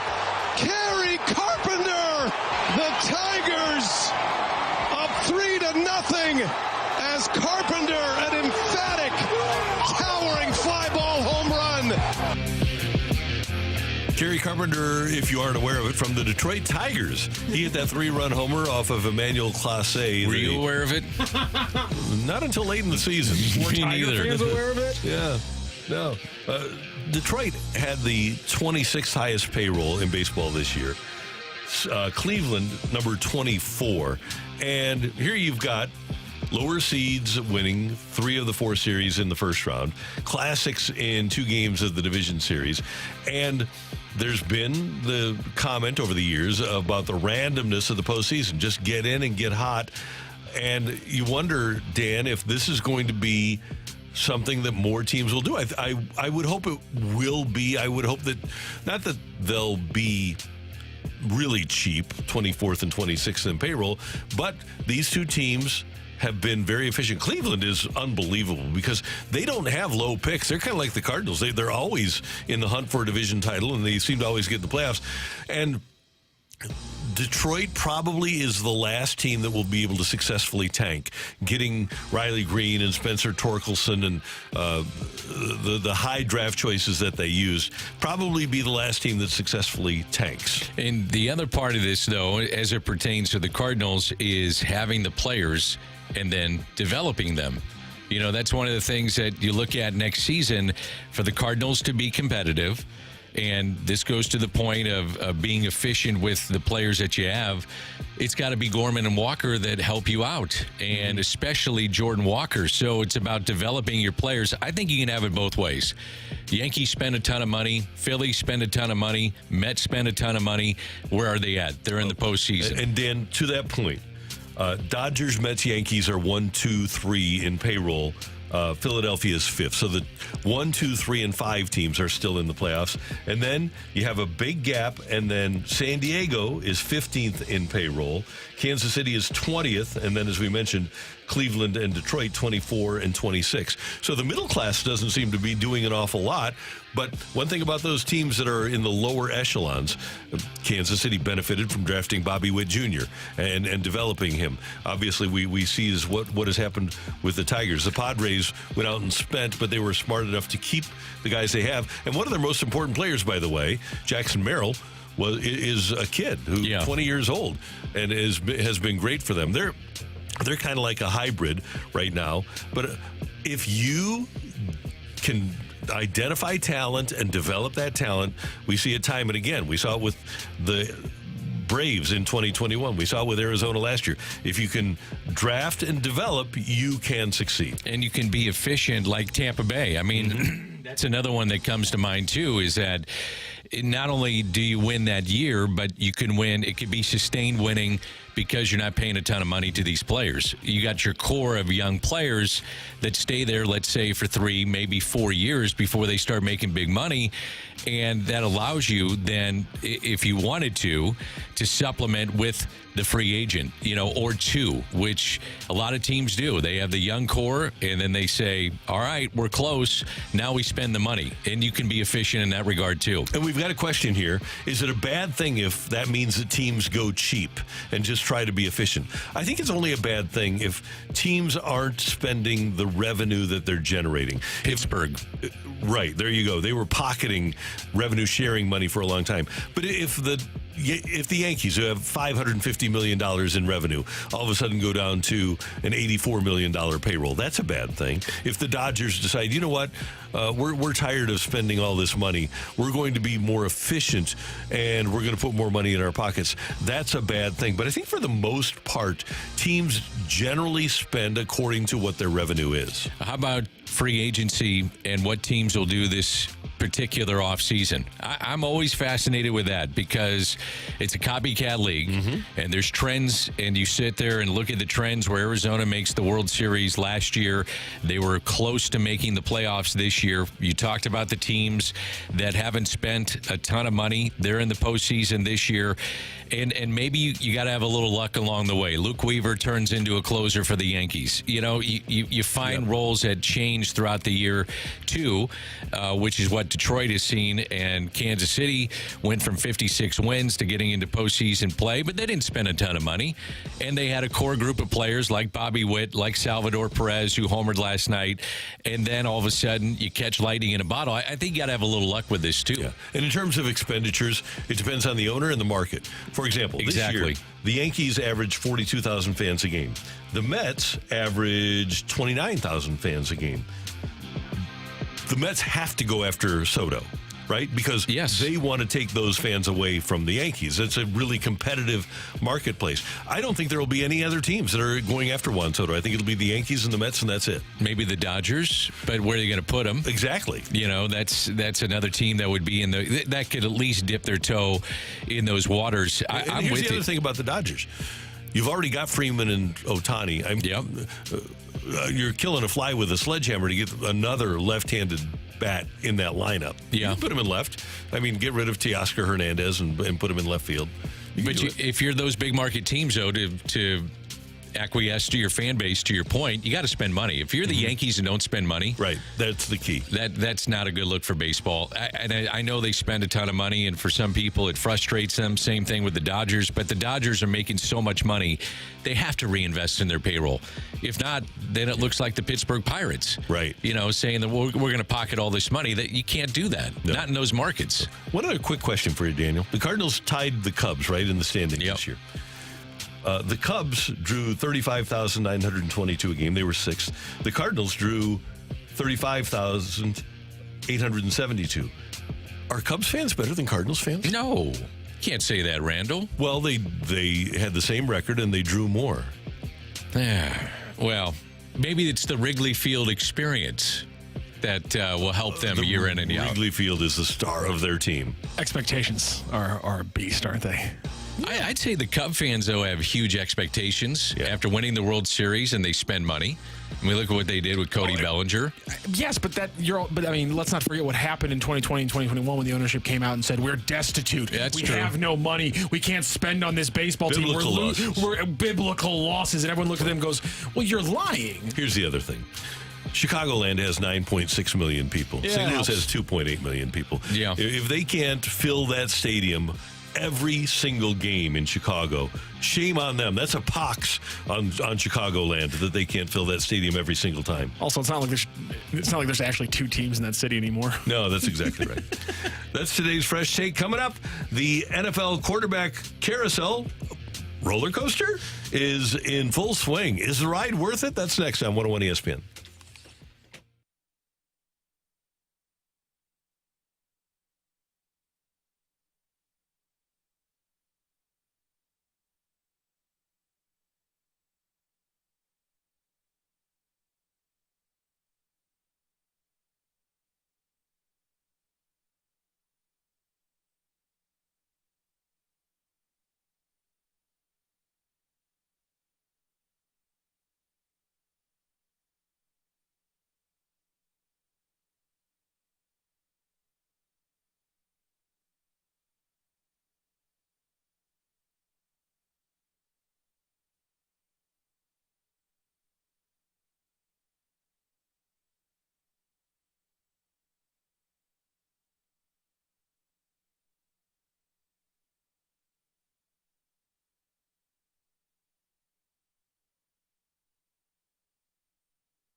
They're done, and so is Deshaun Watson. If you want to see a situation where the head coach has absolutely no say of who's playing on the field, it's happening in Cleveland. Kevin Stefanski is a two-time coach of the year. He's a brilliant offensive mind. And this offense looks nothing like the offense that he won two-time coach of the year with. They should have benched him week one. Week one, they should have started thinking about Jameis Winston. You did say that. But I don't think this is a head coach decision, and I don't think this is a general manager decision. I truly believe this is from the owner, because there's no way that you would watch this football tape over the last 5 weeks and say that's our best opportunity. Look, this is why it's the worst situation in pro sports. That's Dan Orlovsky on Get Up with Mike Greenberg talking about Deshaun Watson's situation in Cleveland. Watson actually has a better passer rating than Will Levis, than Aiden O'Connell, and then Bo Nix. But he just looks terrible, and I'm with Dan Orlovsky. I think he's done. So here are a list of quarterbacks that Matthew is going to have for us that are kind of up and down, and we're going to ask if they're worth the ride. At the end of the season, is it going to be worth it to ride this roller coaster? Is the thrill going to be worth it? Is the juice going to be worth the squeeze? Matthew, who do you got for us? 2003 Girl Next Door. Yep. Great movie. Great movie. I think we all know the answer to the Deshaun Watson one, because clearly I'm with Orlovsky, and he's not saying that, I think, flippantly. I think he's saying that as a guy who has to put out facts on television. It seems like that Stefanski doesn't have a choice here. And when you look at Stefanski's face when Watson is walking off the field, yes, 12 men in the huddle, fine. But when you look at his face and his reaction to Deshaun Watson, it does not seem like he wants to be making the decision that he has to keep making. No, and the owners have made that decision for him. All right, Aaron Rodgers, he threw 2 picks in the Jets game against the Minnesota Vikings, including Andrew Van Ginkel taking one back for a pick 6. He's looked rough. He hasn't been able to get the ball consistently to Garrett Wilson. Where do you think about the roller coaster the Jets are on? Juice, absolutely worth the squeeze. Yeah, I'm with you on that. He's a second-half guy. He always has been. They can have a good stretch run, and what else are they going to do if it's not Aaron Rodgers? And he's coming off the Achilles. Maybe a slow start for him physically where he's at. Although, man, it's just a lot of dink and dunk right now with Aaron Rodgers. You don't see them stretching the field at all. I watched the game over the weekend, and it's not the same Aaron Rodgers, but you got to ride it out with him. You've invested in him. He's the guy. He's got to be. Well, where else are you going to go? Yeah, there's nowhere else to go. No. Speaking of a team that's got a lot committed into their quarterback, they did finally get a win this past week. The Jacksonville Jaguars and Trevor Lawrence. Obviously, you have the perpetual, you don't have a good backup necessarily in Mac Jones. But when you look forward to the future of Trevor Lawrence and the Jaguars, is he your quarterback? Is he your franchise guy? I'm still buying in. Okay. Reluctantly, I'm still buying in. Does it become a front office and ownership situation with him, too, because you're paying him so much money? Yeah. I mean, that's part of it as well. Is there a team that should be willing to give up a number 1 for Davante Adams? No. The Jacksonville. Oh, Jacksonville would be there. I mean, he has no targets whatsoever. He's got nobody to throw to. What about New Orleans? Would you look at it? If you're... Oh, yeah, for Adams? Yeah. Yeah, I would. But I think one of the reasons that Trevor Lawrence is not good right now is because he doesn't have a supporting cast. They let Calvin Ridley walk away. They give up a pick for Calvin Ridley. They resurrect him, and then they let him walk away. It's ridiculous. It looked like Clint Kubiak had figured things out in New Orleans early on in the season, but the Derek Carr, I had him on this list before the injury last night because he had some big moments, but he had some usual Derek Carr moments. Just going forward, Derek Carr, is it time now maybe with the injury to say, let's give Spencer Rattler a chance or something like that? Is it time to shake things up in New Orleans from the Derek Carr malaise, or do you make a trade for Davante Adams and just go full on in? I think you got to go all in. If you're the Saints, you have to go all in. Now, my concern with Derek Carr is that he can't throw a deep ball in his arm strength. Mm-hmm. But I'm looking at Davante Adams to help that team. Why not? Here's my thing, and I don't know how good Spencer Rattler can become, but I try to envision a guy playing in a Super Bowl, and I just can't picture Derek Carr playing in a Super Bowl. So ultimately, I got to say it's not worth it. The other guys that we've talked about, could I see Aaron Rodgers having a magical run? I could. Could I see Lawrence getting players, and I saw him play in a national championship game in college. So could I see him in a Super Bowl? Yeah. I just cannot envision Derek Carr playing in a Super Bowl. So I would say no. I kind of could see him just the way that the offense was squint really hard. Yeah, I'm squinting really hard right now. I guess I'm too biased to the first couple of games that I watched, in which their offense was awesome. So I sit there and think, can they get back to that point? After watching last night, I don't think so. But Derek Carr in the Super Bowl, I'm squinting a little bit. Did have 25 touchdowns and 8 picks last year, but before that he had in his last years with the Raiders 14 interceptions both years, and this year 8 touchdowns and 4 picks. Let's move to a couple teams that actually have real decisions to make here in the next couple weeks, including the one that might be the next move, which is Justin Fields and Russell Wilson going on in Pittsburgh right now. Justin Fields, he's averaging under 200 yards per game through the air, but he has been efficient. He has been making mistakes still with 5 touchdowns and just 1 interception on the season. Do you jump off with Justin Fields and get on the roller coaster with Russell Wilson? Now, that's a team that needs Devontae Adams. I would look at that. I'd stick with Justin Fields. I just don't know what you're going to get out of Russ at this point in his career, so Justin Fields would be my guy, and I'm riding out with him. I thought the other night Justin Fields had kind of found something right after he got hurt.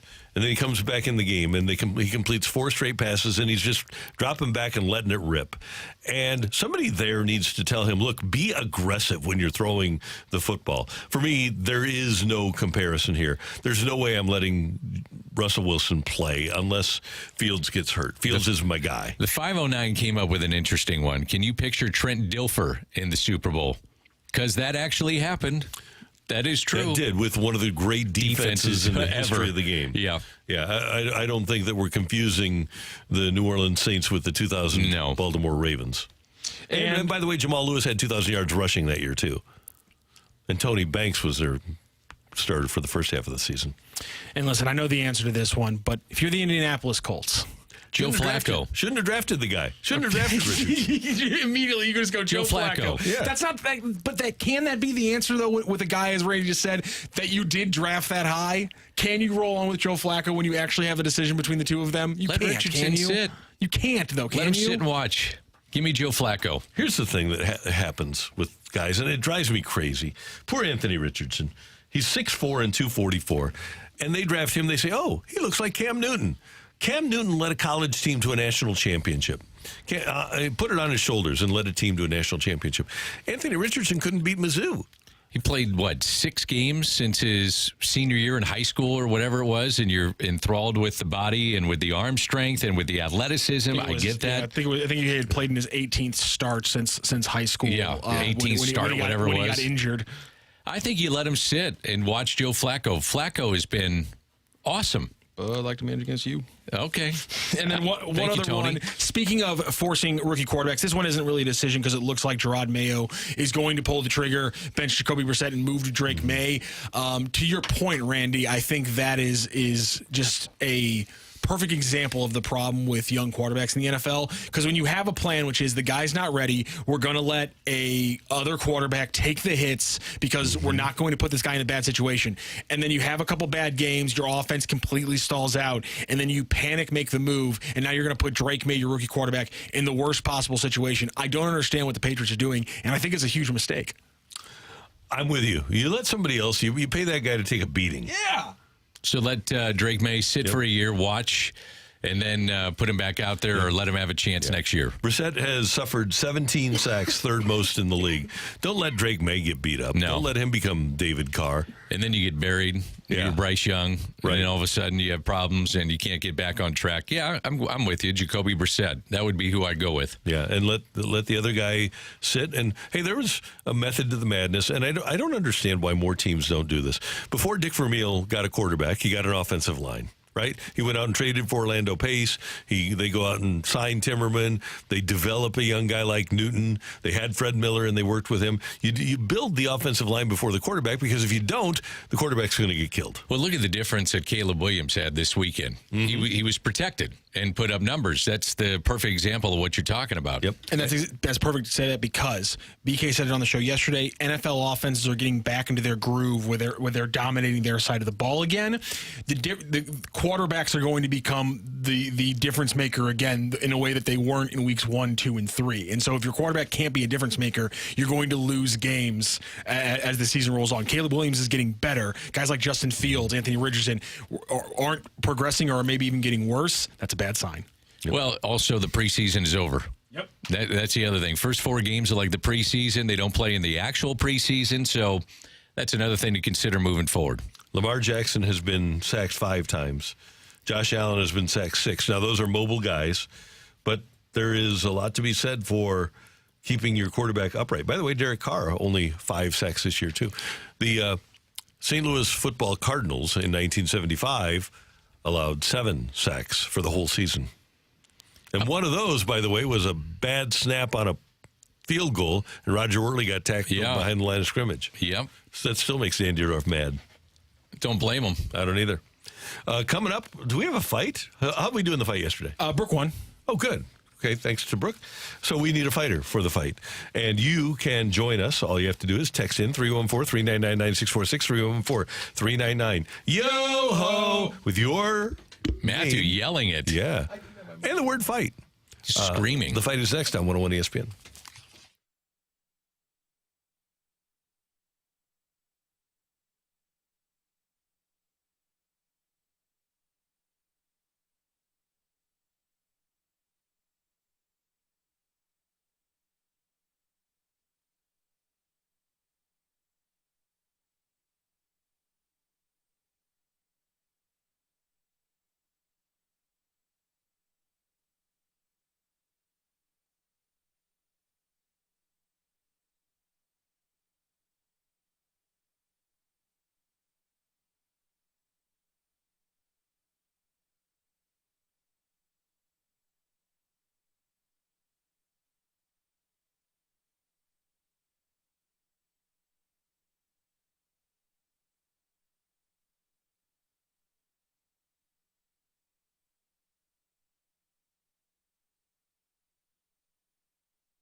This is Rocky with your Sports Center update, brought to you by Saliga Heating and Cooling. Last night, NFL Week 5 closes out with the Kansas City Chiefs with a big 26-13 win over the New Orleans Saints. And in Major League Baseball playoffs, all tied up at 1 apiece across these series, thanks to a 3-0 win from the Tigers last night over the Guardians and a 4-2 victory by the Royals over the Yankees. Speaking of those other two series, Phillies and Mets tied a game apiece.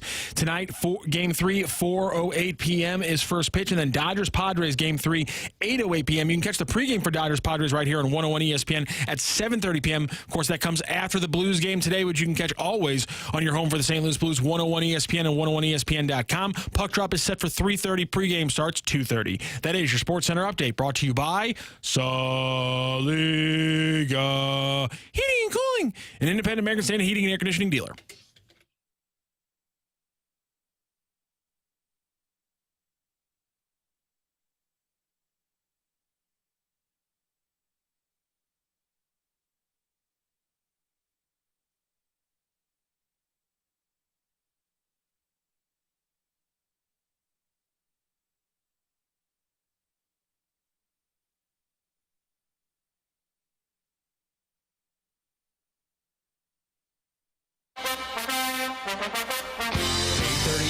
On 101 ESPN with Matthew Rocchio. I'm Danny Mack, and it's time for the fight. Randy has left the studio. Brooke won yesterday, so we have a new fighter, and that is Neil, who calls in to 101 ESPN. Good morning, Neil. How are you? What's up, Danny Mac? Not much. How about yourself? Ready to rock and roll. Do you have a favorite sport that you're looking forward to if we have a question in it? I'm hoping it's baseball. Okay, I'm looking here. Oops. We have no baseball, so good luck. We do have a lot of hockey because it is opening day, not night, for the St. Louis Blues, so we do have some hockey. And gratuitous plug here, you can listen to the Blues pregame at 2:30 today on 101 ESPN, your home of the Blues. Neil, have you ever taken on Randy in a fight? Yeah, but it's been a few years. How did you fare? I think he beat me by 1. Okay, well, good luck to you today. You ready to go? Yes, sir. 1993-94 is the last time that a Blues skater has passed the century mark in a season. Which Blues forward scored 100-plus points that year?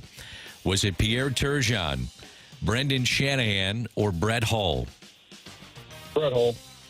Final answer? Yes, sir. On to Rocc. When the Blues' playoff appearance run was broken following their 21-win campaign in 05-06, who was the head coach of the Blues? Was it Andy Murray, Mike Keenan, or Mike Kitchen? What was the first part of that question? When the Blues' playoff appearance run was broken following their 21-win campaign in 05-06, who was the head coach of the Blues that season? Andy Murray, Mike Keenan, or Mike Kitchen? 05-06, Mike Kitchen? Not a lot of conviction Final answer? there. Yeah. Okay. All right. Since 1960, who is the only player not from a power conference or Notre Dame to win the Heisman Trophy? Was it Rashaan Salam, Ty Detmer, or Jim Plunkett? I don't know.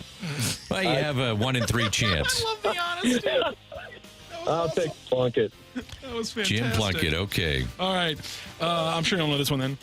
Who is the only New Orleans Saint to ever lead the NFL in rushing yards? Is it Alvin Kamara, Deuce McAllister, or George Rogers? This is a good one, Rocc. Thank you. I'll take Rogers. All right. We'll double-check the score. We'll bring in Randy Carricker. Let me go grab him. All righty. How do you think you did, Neil? Probably not great. Oh, where's my Mo drop? I didn't have my Mo drop ready. Damn it! You got me on that one. I wasn't ready for that one. Neil, as Randy Carricker walks back in, I see no grapes in his hand. Does that mean you ate all the? He ate all the grapes. So it might be a rough afternoon for. Or maybe it might be a rough morning for you today, Neil. I apologize. Yeah, it sounds like it. Uh-oh. Randy, say good morning to Neil. Neil, good morning. How you doing? Doing well, Randy. Good. Thanks for listening. Thanks not for calling. great. Oh. Well, he wanted baseball questions. He said it earlier. Okay. And I had to get to it. There's no baseball questions today. Oh, no. Yeah, sorry about that. Well, we do have some hockey. It is opening night for the Blues, opening day. Blues. Blues hockey. Are you ready to go? Ready. We're talking baseball. We're talking hockey. On a Blues open line. Yeah. Great Ken Wilson. 1993-94 is the last time that a Blues skater has passed the century mark in a season. Which Blues forward scored 100-plus points that year? 93, 94. So you would have had to have Brendan Shanahan, who had 100 points and 200 penalty minutes in that season. I was going to say 100 fights. Yeah, basically. Oh, wow. Yeah. He eclipsed 200 penalty minutes in the third period of the final game by getting in a fight. Brendan Shanahan, your final answer? I'm going to go with Shanny. On to question 2. Randy, when the Blues' playoff appearance run was broken following their 21-win campaign in 05-06, who was the head coach of the Blues that season? 05-06, when the let me make sure I get this right, because okay, so 05-06. I'm going to go with Mike Kitchen. Mike Kitchen, who got fired, I believe, in early December of 06. He had followed Joel Quenneville. He got fired in favor of Andy Murray, and it was announced on the night that the Rams were playing the Bears in Monday Night Football. When Devin Hester had his coming out party, they kicked to him twice. Scott Linehan, nice going. So I think it was like December 5th of 06 where they fired Kitchen on a Monday night, and the Rams were getting beat by the Bears. Longtime assistant under Joe Quenneville. Yep, great guy. Great guy. I was disappointed that transpired for him. What, by the way, just a separate question, what is Scott Linehan up to these days? I don't know. That's a great question. He was an assistant for a while, kind of bouncing around, and even in the college game. He was a consultant at Mizzou. His son was at Mizzou. And he might be back at Idaho. I think he played at Idaho, and I think his son played there and was coaching there. I think he might have followed his son around. Question 3. Yes, sir. Since 1960, who is the only player not from a power conference or Notre Dame to win the Heisman Trophy? Since 1960. Okay, I think I know the answer here, but just in case, I'm going to do the lifeline, Daniel. Rashaan Salam. Colorado. Ty Detmer. BYU, there's my guy. Jim Plunkett. Stanford. I will go with Ty Detmer from Brigham Young University. And Randy, who is the only New Orleans Saint to ever lead the NFL in rushing yards? I'm going to go with, so he led the NFL in rushing yards with the Saints, As correct? Saint, yes. There's only one time that a New Orleans Saint has ever led the league in rushing. I believe this might have been 1979. George Rogers. I'm going to go with George Rogers. How do you remember this stuff, South Randy? Carolina. I almost said a bad word. How do you remember this stuff? So George Rogers was one of my favorite running backs when Mizzou played them, I think in the Independence Bowl maybe in 1980. George Rogers came in and broke O.J. Anderson's all-time record for yards by a rookie. And that's when I was introduced to the famous banners that South Carolina turns out. So what's your day The South Carolina Gamecocks. What's your day like? Let me ask you a question. Yeah. What's your day like today? You got the Blues. You got some Major League Baseball playoffs. I'm sure you'll do some studying on the NFL. Oh, yeah. Injury updates. Yep. Photographic memory, is that what we're talking about here? Yeah, that's basically it. That's what I got going for me. That's the one thing, Dan. You're like Dave Strauss, Mr. Trivia. Mr. Trivia. I need to start exercising again, though.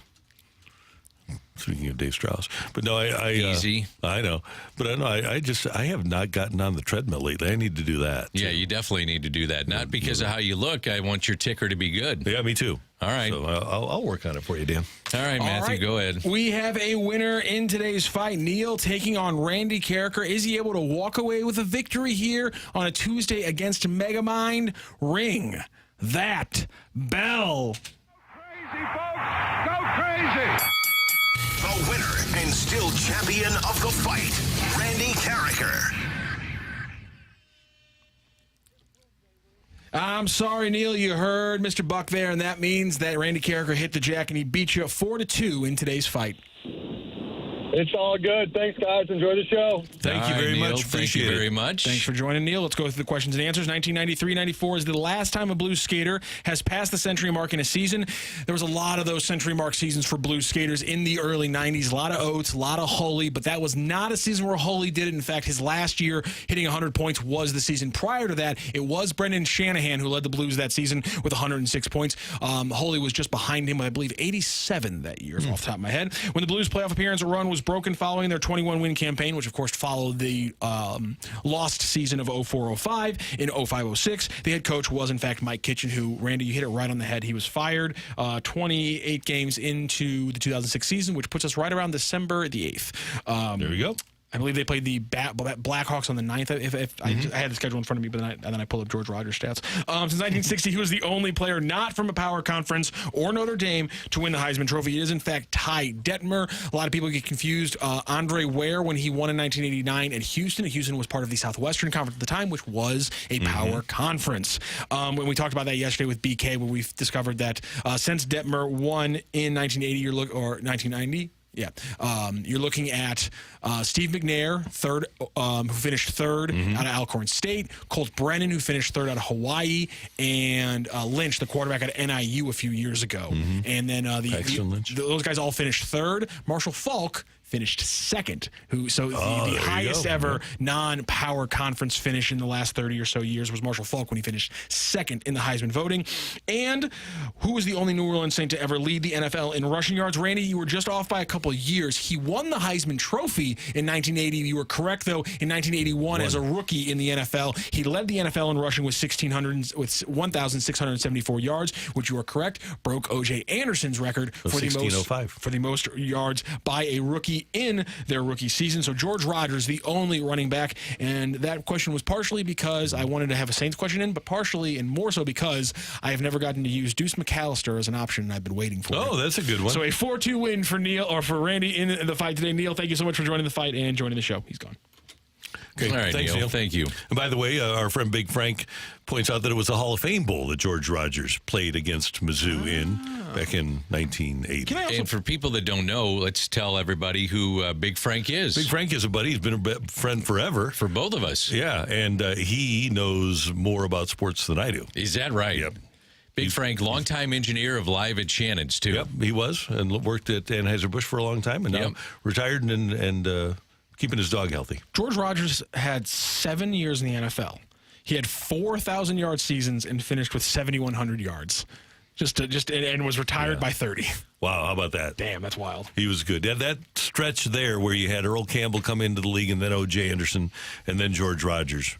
And I think William Andrews, too, for Atlanta at that time. Man, that was a golden age for young running backs. How is the push for O.J. Anderson getting to the Hall? Good. Did it pick up some steam? Well, it is, at least in public. I hope among the voters it is, because if the voters are paying any attention, the Hall of Fame voters, they should see fit to get him into the Hall of Fame. He should be. The numbers are there. We had him on the air, and I looked at those numbers, and I was shocked. Yeah, I didn't know they were that good. Awesome. Hey, coming up tonight, St. Louis City SC and MLS Next Pro are picking the playoff matchups. We'll tell you about that coming your way next on 101 ESPN.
I want you to know about Hoffman Brothers. It's a great St. Louis company. It's traditionally one of the great companies in St. Louis to work for. And right now, Hoffman Brothers is hiring. Their plumbing team is growing, and they're looking for licensed service plumbers to join their winning team.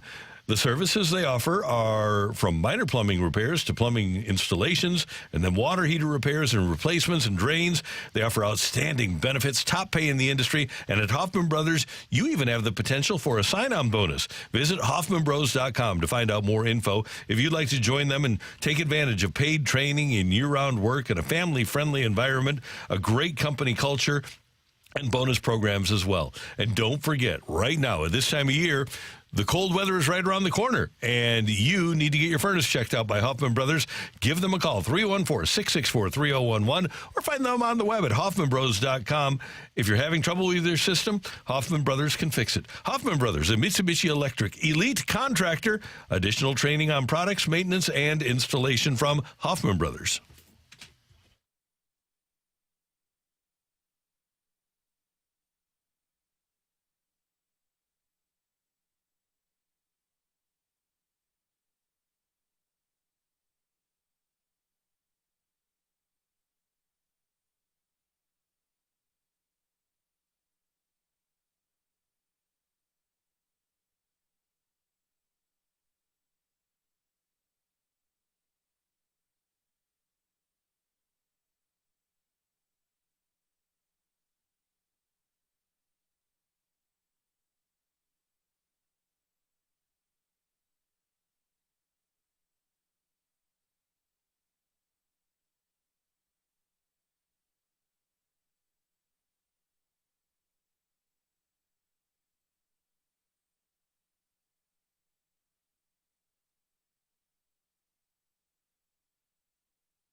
We are going to get some news from St. Louis City 2 and MLS Next Pro as they get ready for the playoffs. And Dan and I are going to respond to what's happening. The details are available to you, though, right now from Matthew Rocc. Rocc, what do you got? So what the MLS Next Pro is doing is they're allowing the top seeds to pick their opponent in the playoffs. So it's very simple. The conference quarterfinals in the MLS Next Pro is top 8 seeds. So you'll have obviously 4 matches in each conference from those 8 seeds. And so here's the thing. Seeds 1 through 3 in each conference will host the game, and they get to select their opponents from seeds 5 through 8.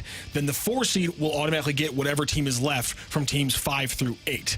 That's the first round. And by the way, the reason why this is already kind of fun, just to add a little flavor, is last year, Sporting Kansas City 2's head coach said, "Scared money don't make money," and he picked one of the higher rated teams that was available. They lost, and that team would go on to win all 4 matches in a row and win the cup. That was Austin FC's second team. They would go on to beat Sporting KC2 and win the entire thing after being picked kind of in an unconventional way. So you make the first round choice, and then we move on to the conference semifinals. The highest remaining seed in each conference will still, again, get to select and host an opponent from the 2 remaining lower seeded teams. The teams that are remaining, whoever is the highest rated seed, will get to host that game. And then obviously once we get to the conference finals, there's only 2 teams left, so there's no more picking. But that's the basic thing here is you get to select, if you're a top 3 seed, one of the bottom 4, and then if you win and you roll on and you're the top rated seed, you still get to pick your opponent in the conference semifinals. Should more sports, whether it's professional or even let's say college, should they look into something like this, considering, as we already saw in the first year that MLS Next Pro did it, the potential for added storylines? It is interesting.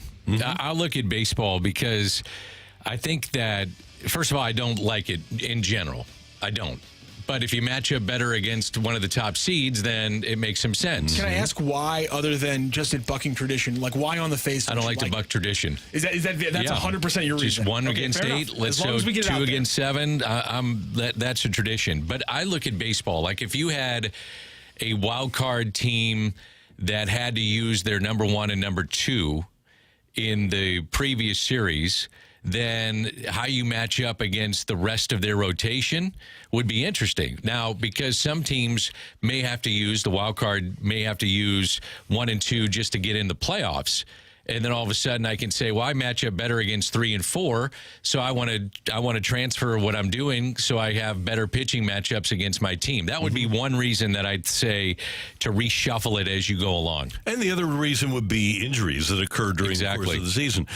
I look at it, for example, if you tried it in football, you would want to, like Philadelphia last year. Philadelphia down the stretch was terrible. You would have wanted, regardless of where they were in the standings, you would have wanted to play the coldest team. Now, you're also, by picking them, if you're the number 1 seed, you're going to fire them up. Yeah. So I would guess most of the time you're going to pick the number 8 seed.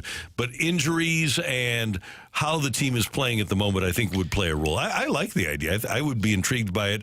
I think the matchup part of it is really intriguing, too. And that would be basketball. Okay, how do I match up with my big team of 7-footers against a team that plays small ball or vice versa? I hadn't thought of location.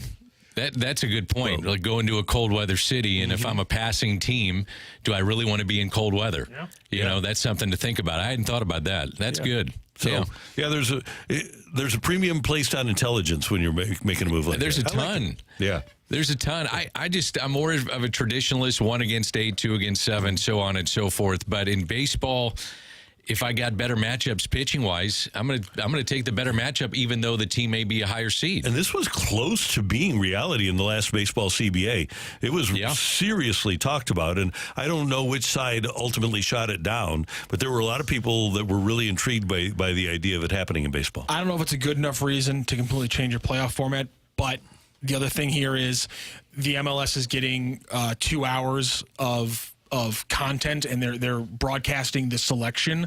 The team's selecting their opponent. They're broadcasting it live. The Eastern Conference goes at 2 p.m. St. Louis City 2, which is in the Western Conference, goes at 3 p.m. So obviously smaller because they're doing it right on the social. They're doing it in social media and Instagram and things like that. But if you're the NFL, you're Major League Baseball, this is an entire day of network primetime programming of these teams selecting their playoff teams. So that's another thing that you create more storylines. You create more things for people to watch. Especially when you're talking about baseball.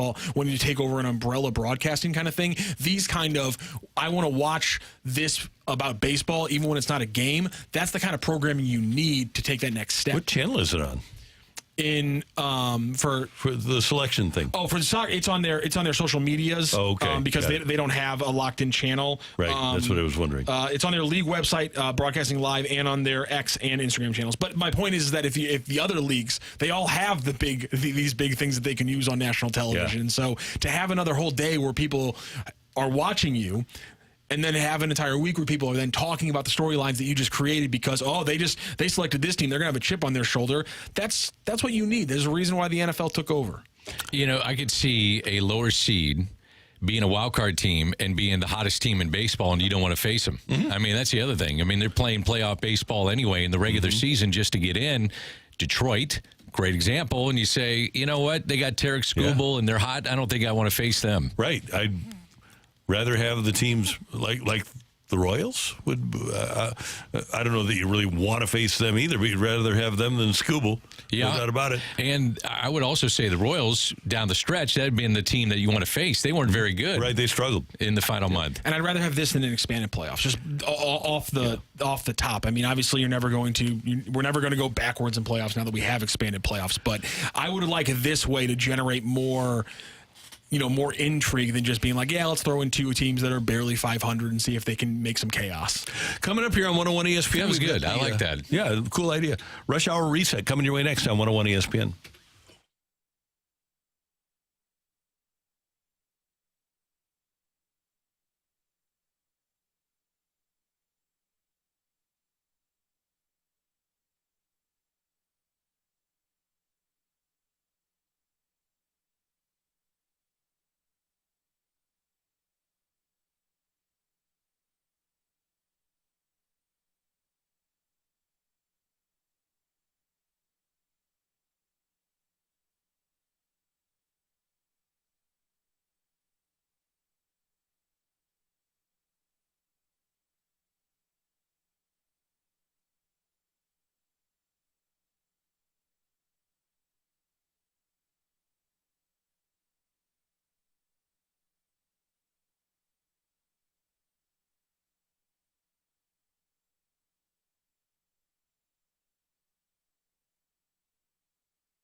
biggest stories of the day on the opening drive with a Rush Hour Reset. Brought to you by James Carlton State Farm. Are your car and home insurance rates competitive? Find out at carltoninsurance.net.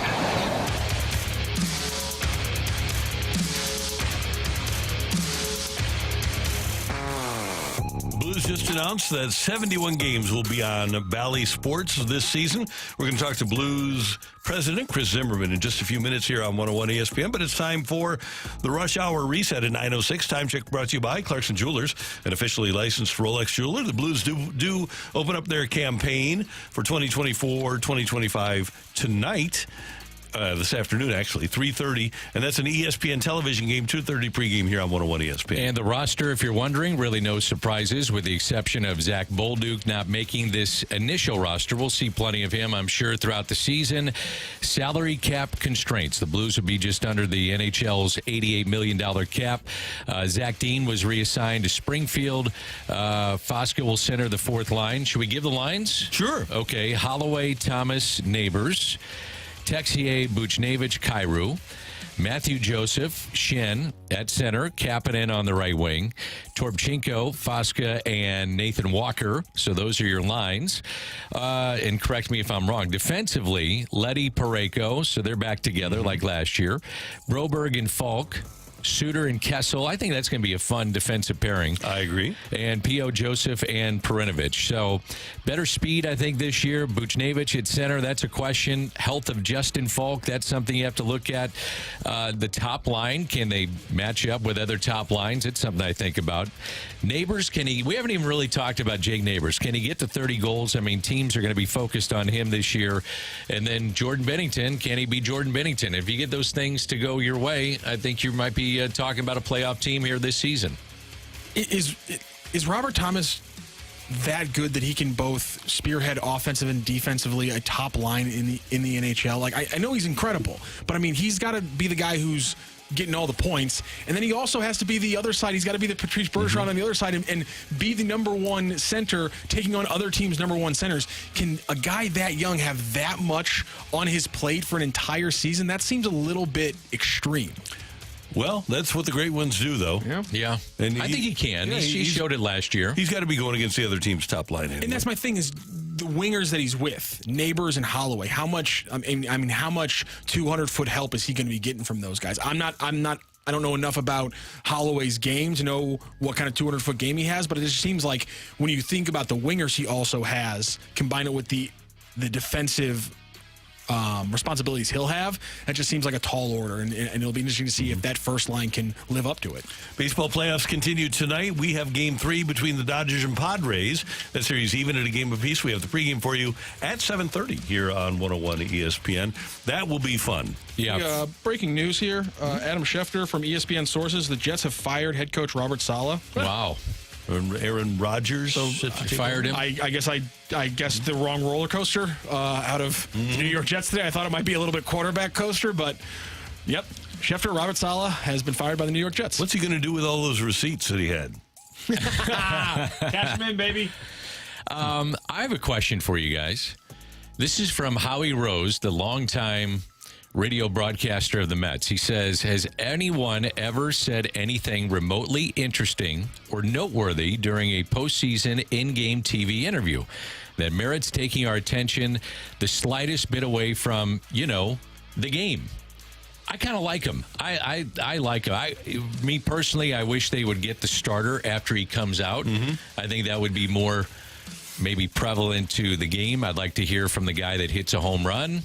Do they really say a lot? Probably not, but I'm okay with it. It makes me stop and watch. There were people on social media that were blaming the Zach Wheeler interview after he came out of the game for the Phillies collapsing at the end of their game when things fell apart for them and they wound up losing 6-1.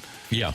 They blamed Tom Verducci's interview with Zach Wheeler for causing that collapse. We were one of the first teams that started doing in-game interviews. So the player would come out of the game. I'd be sitting outside the clubhouse waiting for the player. They were They were good about it. I thought it was something new to the broadcast. I thought it worked.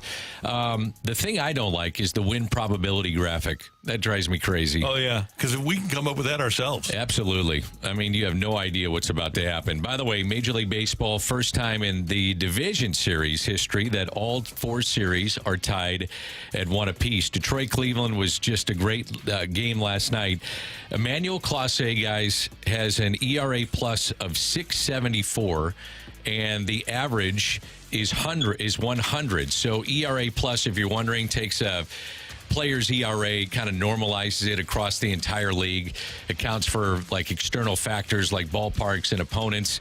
His was 6.74, and the league average, the 100 is the average, and Kerry Carpenter hits a 3-run homer against Clase, and the Tigers win that game. That's the randomness of baseball. And Clase had a 0.65 ERA during the regular season. Now his postseason ERA is 13.5. Yeah, that's a little different. Doesn't take long. I think the other thing that is kind of interesting is that the big guys have not come out in the Yankees series. Aaron Judge has been quiet. Yeah. By the way, he has the highest strikeout percentage all time in postseason play. Aaron Judge. That's amazing. And Bobby Witt has gotten off to a slow start, waiting for him to heat up. He's 0 for 5 in consecutive games for the first time in his career. 0 for 5 consecutive games, first time that's happened in his career. That's hard to believe. That's amazing. That is your Rush Hour Reset here on 101 ESPN. Coming up, as the Blues get their season started today, we're going to talk to Blues president Chris Zimmerman next on 101 ESPN.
Hey, I want you to head to Schnucks this week. They've got great deals coming up for you this week.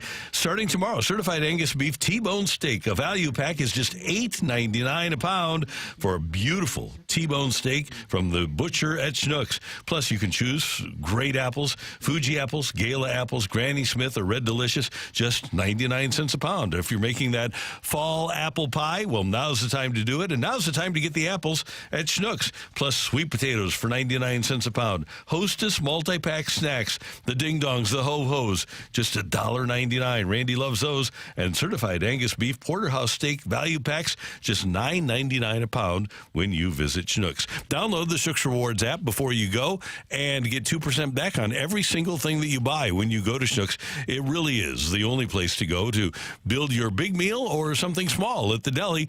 Whatever you want from a food standpoint, Schnucks will have it for you. Download the Schnucks Rewards app and take advantage of their great sales tomorrow, Thursday, and Friday at Schnucks.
It's an exciting day here at 101 ESPN. It is the opener for the 2024-2025 Blues.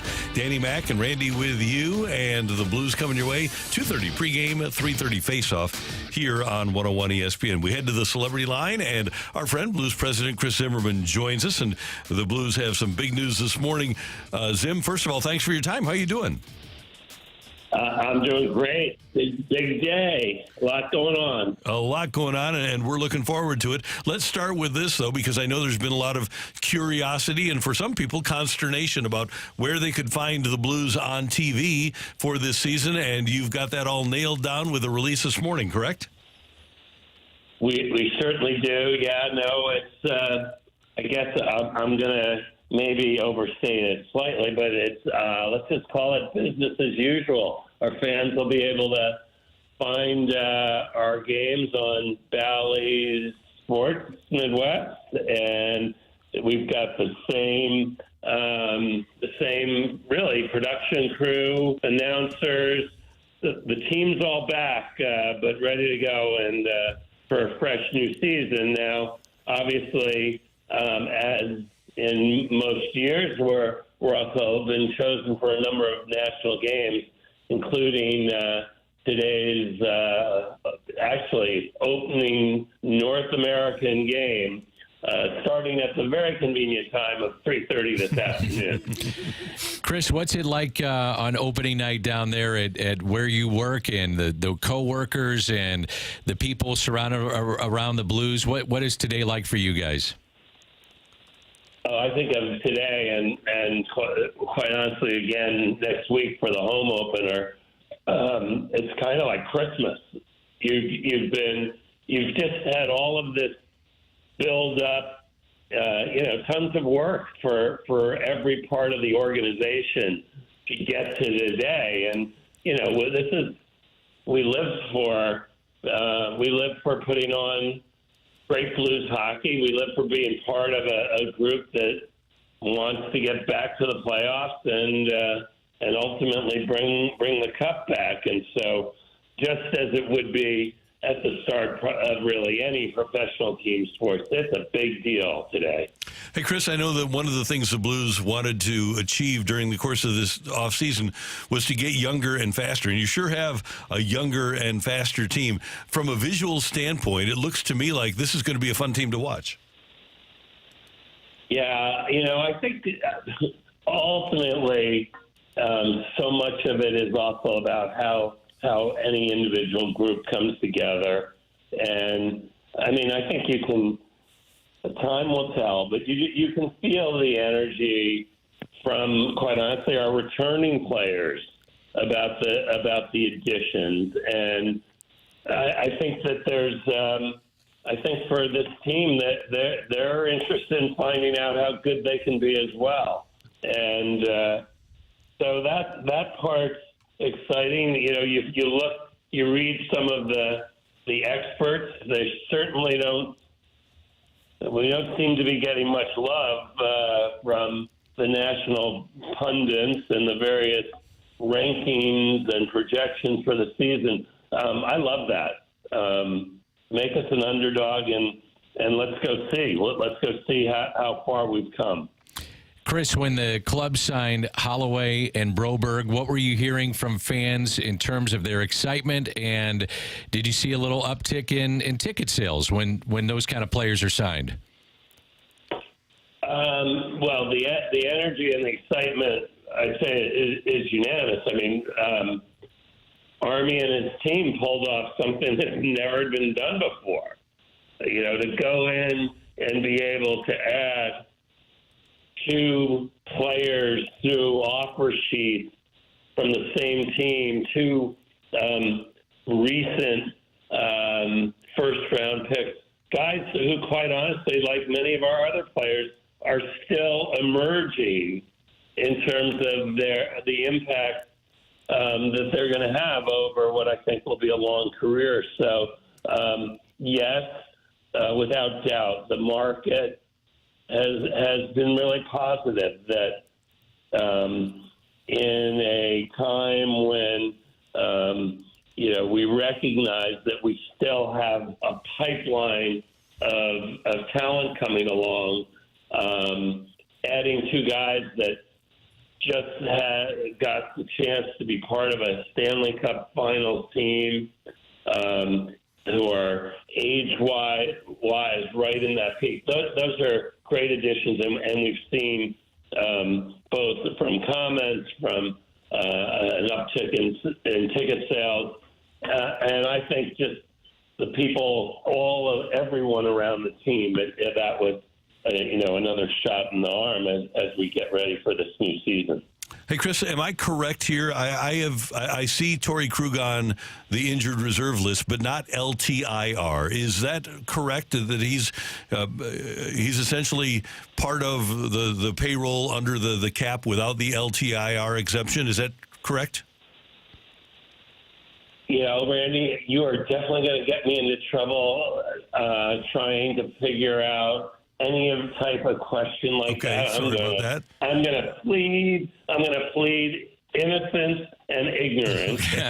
Okay. Which you don't have to go heavy on the ignorance part, but as you know, my job is just to make sure we can pay for all of the talent.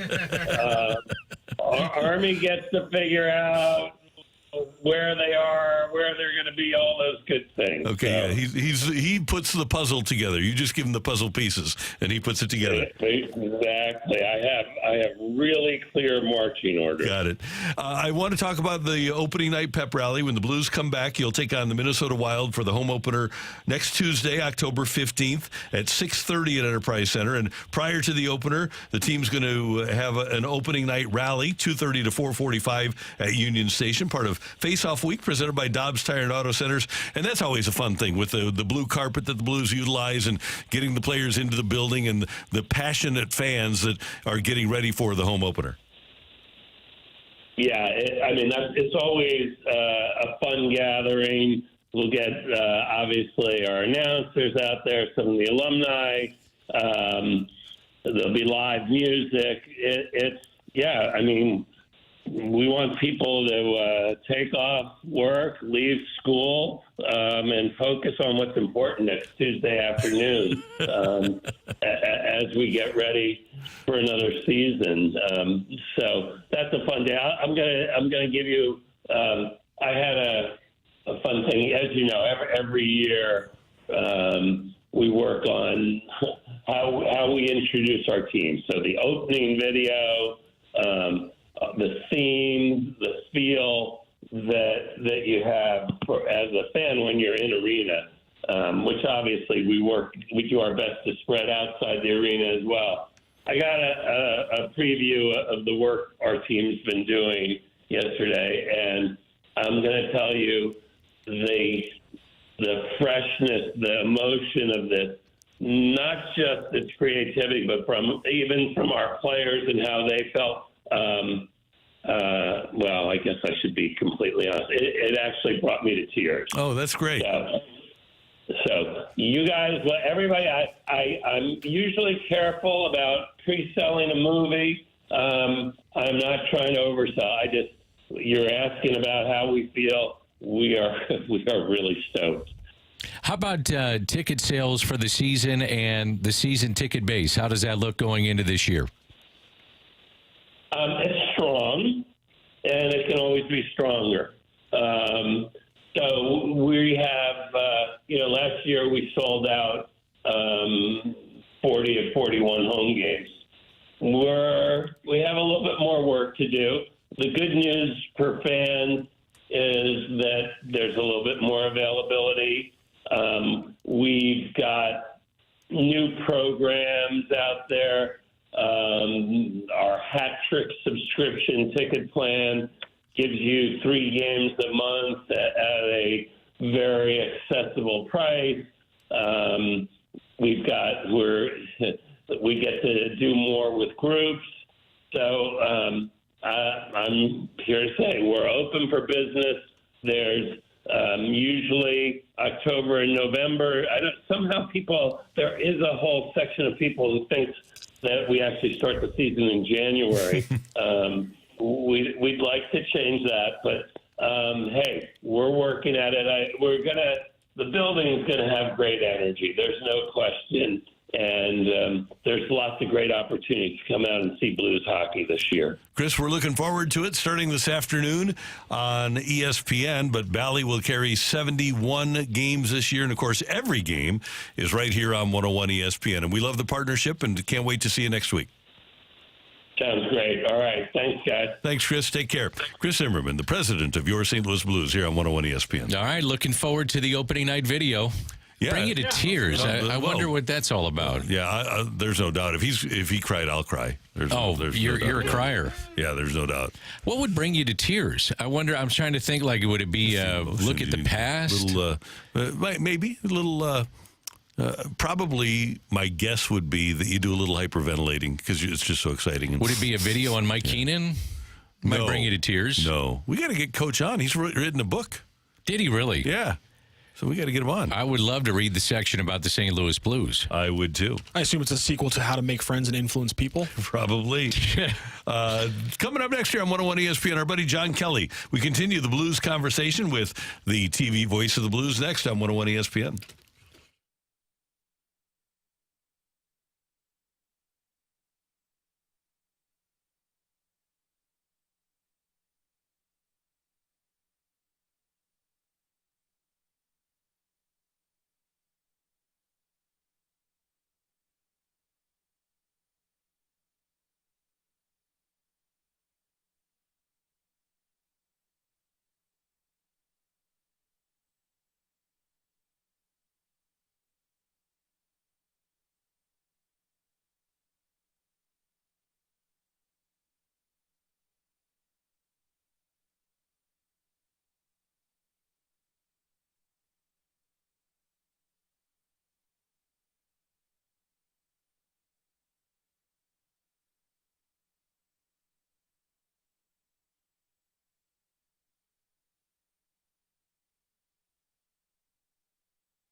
There are a lot of things to love about Chesterfield Fence and Deck. They've been around for 56 years here in the St. Louis area, and they do things right. They are a family-owned small business. As a matter of fact, they won the Small Business Association Family-Owned Small Business of the Year Award, and they did that because they have a great mission that they live by. They have a commitment to put quality and professionalism first in everything they do, whether it is a vinyl or a cedar fence, maybe a vinyl or a cedar deck. Plus, they do fantastic work on sunrooms, screen rooms, pergolas, all kinds of different outdoor projects. You can see what they do by going to chesterfieldfence.com or call them at 800-300-4054. If you have something specific, maybe you want to do a sunroom or a screen room, convert your deck into that, or maybe you just need a new fence or you want to put a new deck up, you can call them. They'll come out to your house, provide you a free, no-obligation project design, and they'll do great work for you. And when you use Chesterfield Fence and Deck, mention this show, and get 20% off your next outdoor project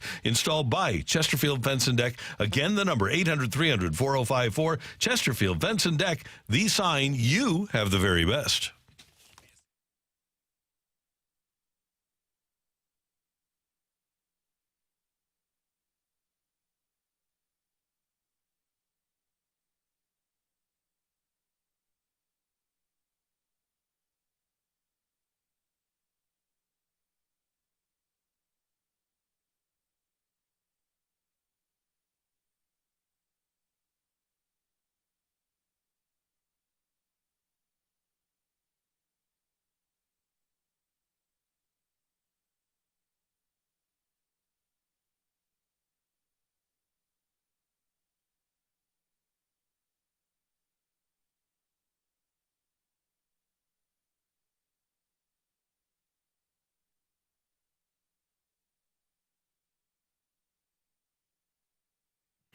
This is Rocky with your Sports Center update, driven by Johnny Londoff Chevrolet and Johnny Londoff Autoplex. Last night, Monday Night Football, closing out Week 5 of the NFL season. It was the Chiefs rolling on with another victory, 26-13 over the New Orleans Saints. In Major League Baseball playoffs, everything's tied up at 1 apiece. Tigers 3-0 over the Guardians, and Royals 4-2 over the Yankees. Game 3 of Phillies and Mets tonight, 4:08 p.m. First pitch. Dodgers Padres. Game 3 tonight, 8:08 is your first pitch. You can catch the pregame show starting right here on 101 ESPN starting at 7:30. And, of course, your Blues open up their season today, and you can catch the game right here on your home for the St. Louis Blues, 101 ESPN and 101ESPN.com. Puck drop is at 3:30, which means pregame show gets you started at 2:30 this afternoon. That is your Sports Center update, driven by Johnny Londoff Chevrolet and Johnny Londoff Autoplex. See them at londoff.com. Chevy, together we drive. Are you kidding me?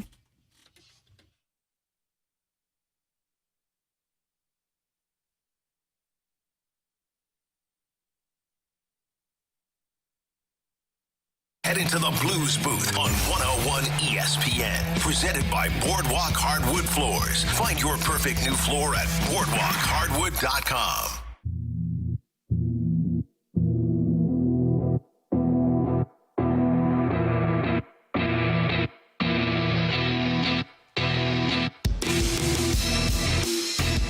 One other quick note for you.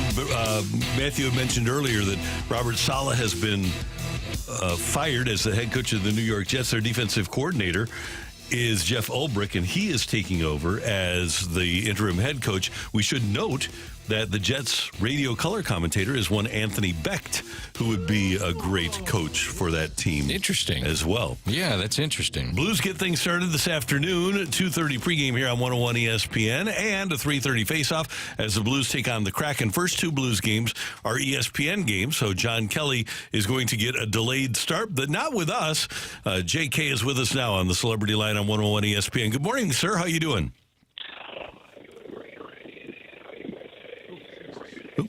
We've got, right? It's awesome. Good. There we go. We had a problem with your line there earlier, but we've got you now. John, as you watched this team during training camp and the preseason, what excites you most about this edition of the Blues?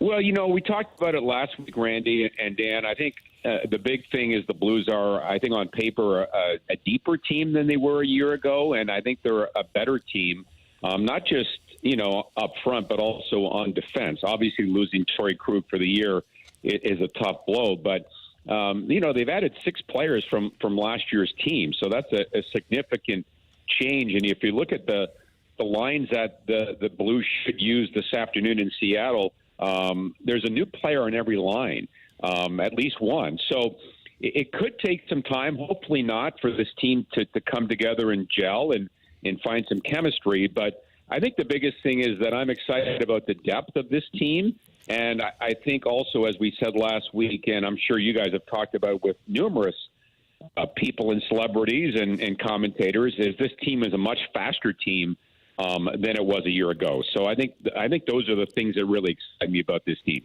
Okay, JK, I got a couple of bold predictions. Are you ready? Okay, here we go, Dan. All right, 100-point season for Robert Thomas and a 40-goal season for Jordan Kyrou. Am I out of my mind here, or what do you think? No, it's entirely possible, and obviously health is a big factor in any player accumulating numbers like that. But I think both do have another level to get to. They have both become very good players, but they have another level. And for Kyrou in particular, I know his goal production dropped off a little bit last year. We talked to Doug Armstrong a few weeks ago. And, I think he would like to see, the coaches would like to see a better 200-foot game from Jordan Kyrou. So, whether or not he scores 40 goals or not, if he continues to improve his overall game, and I think he's making steps, I think that will help the team. And as far as Robert Thomas, sort of the same thing, and probably consistency as well. Both of those guys' numbers would have been a lot better last year, guys, if the power play would have been better in the first half of the year. It was really bad in the first half. I don't need to tell anyone that. So, guys like that, Thomas, Kyrou, they're going to see a lot of power play time and get that candy on the power play. So if the power play can have a more consistent year and a better year, then, Dan, those numbers are certainly more attainable. John, at the other end of the ice, last year, Jordan Binnington played a lot of really good hockey and wasn't always rewarded for it. How much do you think it'll benefit him to have a guy like Suter and a guy like Broberg, who's a big, long guy? How much do you think the goalies will benefit from the new defenseman? Yeah. Obviously, I think it's a better defensive group on paper. I said that last week, but it's just not the 6 defensemen that are in the lineup that particular night. It's a mentality of the entire team to back check hard and play responsibly and do the little things in your own zone that lead to winning hockey. Win puck battles and get the pucks out and things like that. But Jordan had a great year last year, as did Joel Hofer. And I'm fully confident that this goaltending tandem is among the top 5 or 6 in the entire National Hockey League. So that's not a concern of mine. I think that's really, quite honestly, aside from the depth of the team, the goaltending is the backbone of the team. And as you said, I think they will be better on the back end, but hopefully they'll be a better defensive team overall, which hopefully leads to a playoff spot. Jake Neighbors will be on the top line today, John, and nearly a 30-goal season last year. Teams will be focused on him this year. What are your expectations for Jake Neighbors? It's hard to predict, Dan. When he first came in, he was the kind of young player that sort of reminded me of a Brian Sutter, that played tough in the corners, went to the net, scored most of his goals within 5 or 6 feet of the paint, and that's exactly what he's become. We talk a lot about getting to the dirty areas, and he does that. He's a young guy still, and he knows where his bread is buttered. So I don't know where his upside is, and does he score 27 goals again? I don't know, but I do know that he's a tenacious player and does the right things, and I'd love to see him score 30 goals or more. He's also a great kid. So I think the Blues are very, very happy with the production of Jake Neighbors and his growth. Hey, John, you never know from year to year how teams are going to perform. Sometimes teams come out of nowhere. Last year, Vancouver came out of nowhere and had a really good season. And the Blues certainly are capable of that. But is there a team in this division, in the Central Division, Utah makes a move from Arizona, Colorado, Winnipeg, Dallas, Nashville, Chicago, Minnesota. Do you think there's one that stands out above the others? As far as like the entire division, yes, Randy? Yeah. Is there a clear-cut best team in this division going in? Well, I think when Colorado gets healthy, if they do get healthy, I think they're the best team on paper. And, of course, they won the Cup 2 years ago. Landeskog is trying to come back. He has not played a game, the Avs captain, since they won the Stanley Cup a couple of years ago. Wow. He's coming off, radical knee surgery, and he's trying to get back. And Chushkin had to leave the team last year in the playoffs again with personal reasons. Not sure of his status. But I think on paper, if they get, those players back and they're a fully healthy club, to me, Makar on defense and Girard and Taves, I think they're as good as any team in the Central Division. I want to go back to the Blues for a moment, John. You got Holloway, one of the new faces of this team, excitement around him, centered by Thomas, and you have Neighbors on the right wing, and then you look at Broberg being paired with Falk. So a lot of excitement with the two new guys from Edmonton and the offer sheets. Are the expectations too high with these guys, or what do you think fans can expect from those two? Dan, it's hard to say, and I answer that way because they're young players. I think Broberg has played around 80 NHL games and Holloway about the same number. I don't know exactly how many he's played. But, of course, they both played a lot in the playoffs last year, including in the Stanley Cup final. And this is a great opportunity for Holloway to be on the top line right now with Thomas and Neighbors. As a matter of fact, Neighbors and Holloway grew up together in Calgary. They didn't play together as kids, but they played against each other. So there's, some kind of familiarity there. But I don't know. I think obviously that time will tell, but they're both young players, and Broberg has looked very good in the practices and the games that he's played in. Obviously, as we all know, he's a tremendous skater. So, I like that pairing with Justin Falk, a veteran. And I think, though, that we're going to need to see these guys play, night after night with top players to really get a read on, how they fit in with this team. But certainly, I think everybody's excited to see what they can do. And JK, finally, as we mentioned, this afternoon is an ESPN game to start the season. Is it the first time we see you guys on Friday night? It is, yeah. Thursday's next game from San Jose is also on ESPN. So our first telecast on Bally Sports will be Friday night from the great city of Las Vegas. I think the game starts at 9 o'clock St. Louis time on Friday night. Okay, looking forward to that, and we will see you at the rink for the home opener next Tuesday. Yes, sounds good, guys. Look forward to it. Look forward to it, John. Thank you, sir. Take care. That is John Kelly. He is the TV voice of the Blues, joining us here on 101 ESPN. One of the best in the business. We're so spoiled by having great broadcasters here in town, and JK is right there with him. He's phenomenal. Been around JK for a long time. He filled in for Curbs on the radio side, didn't miss a beat. He's done it all here in St. Louis. So looking forward to listening to JK for yet another year of Blues hockey. Should be great. Coming up, we've got rock and roll as we head down the stretch of this edition of the opening drive on 101 ESPN.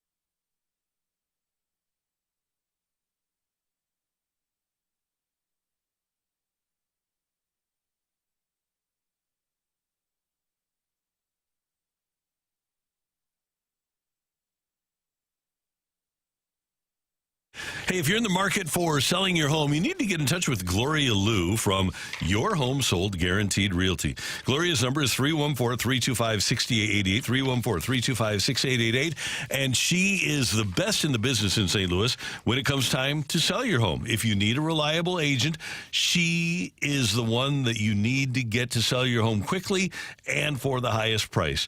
The company is Your Home Sold Guaranteed Realty, and that name and promise says it all. Your Home Sold Guaranteed Realty. Gloria's mastered the home selling promise by guaranteeing upfront and in writing to sell your home at your agreed to price and time frame, or she'll buy it herself, guaranteed. Does your agent compare? Likely not. Gloria has solutions for every kind of home seller. If you want a fast sale with no hassles, Gloria's multiple cash offer program is a great option to consider. No showings, no costly repairs, and you pick the closing date. You always get the highest cash offer to choose from in minutes with Gloria Lou, 314-325-6888, or you can find her on the web at gloriahasthebuyers.com.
Let's rock. Let's rock today.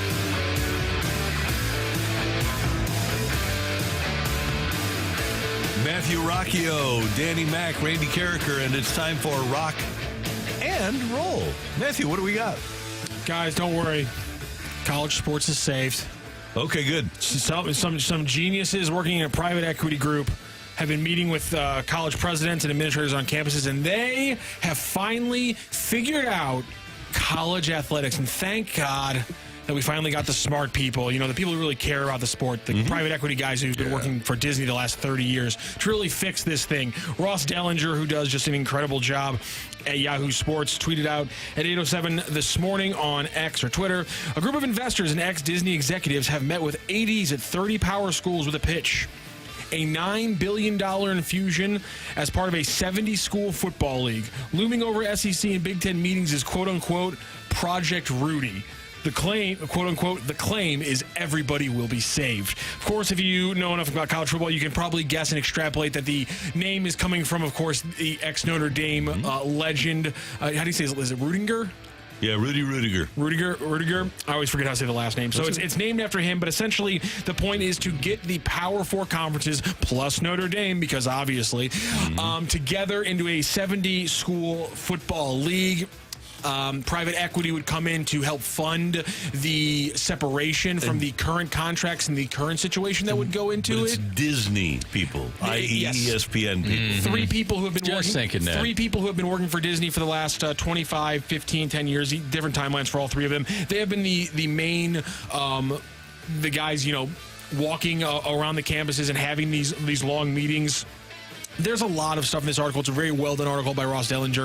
In fact, there's a very good chance we talk about this article in much more expanded amounts either tomorrow or later on this week. But there's just a few things that are jumping out to me right now. One of the things that are jumping out, quote-unquote, from the article, Project Rudy is built on two somewhat simple concepts to increase revenue from television networks and corporate sponsors. Number one, arrange more games between power conference programs by eliminating all games against Group of Five and FCS opponents, expanding the playoffs and pitting blue blood powers more often against one another.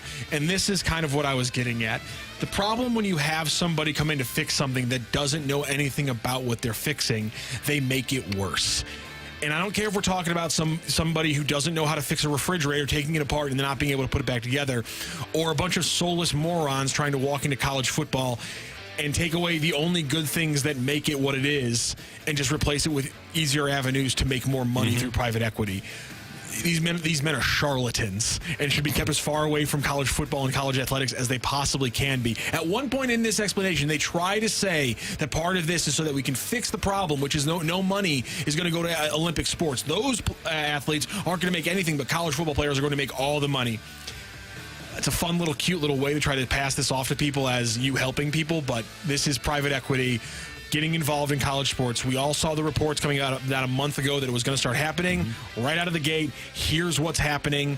And the biggest thing that seems to kind of buttress up and stop this, and this is in the back half of the article, because the first half of the article is laying out the plan and saying this is going to be great for everybody. You got all these power brokers who are involved until you get to the fact that right now Sankey and Petiti, who run the SEC and the Big Ten, do not seem like they're very big fans of this plan, because their thought process and the thought process from quotes around them, just unnamed SEC officials, unnamed top SEC AD, is why would we do this with a broker? Why would the SEC and the Big Ten get together with somebody else who will then loop in the ACC and whatever hell is going on in the western side of this country when it comes to college football, and loop all them in and touch our money and affect our money when we can just do it ourselves? And the Power Five aren't completely evil. They've found a place for the best Group of Five team to play in their college football playoff.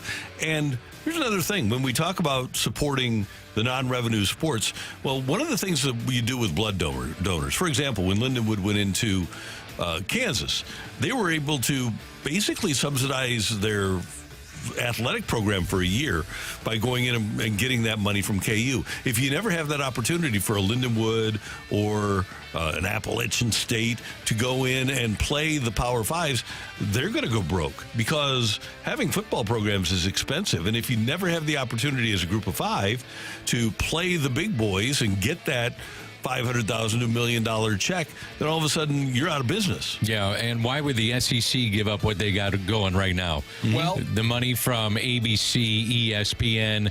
I mean, if you go on ESPN, it's all SEC. And then there's an ABC game that's there that's one of the prime games, too. I can't see them getting given up of that. Well, I have the reason. Here is how the money would break down in this 70-program Super League. They would tier the schools into three different tiers. Tier 1 would be the top 16 schools earning per school revenue projections from $130 million in year 4, escalating to $250 million in year 12. That is about double the current SEC and Big Ten distribution rates. The next 22 schools would earn revenue of $60 to $110 million, which is similar to the current SEC and Big Ten distribution rates. And then Tier 3, the last 32 schools, would earn projections of $30 to $60 million, which is similar to the Big 12 and ACC rates as of this season. So their projection is that the big time ones, the ones who carry the sport, would actually be doubling their amount of money.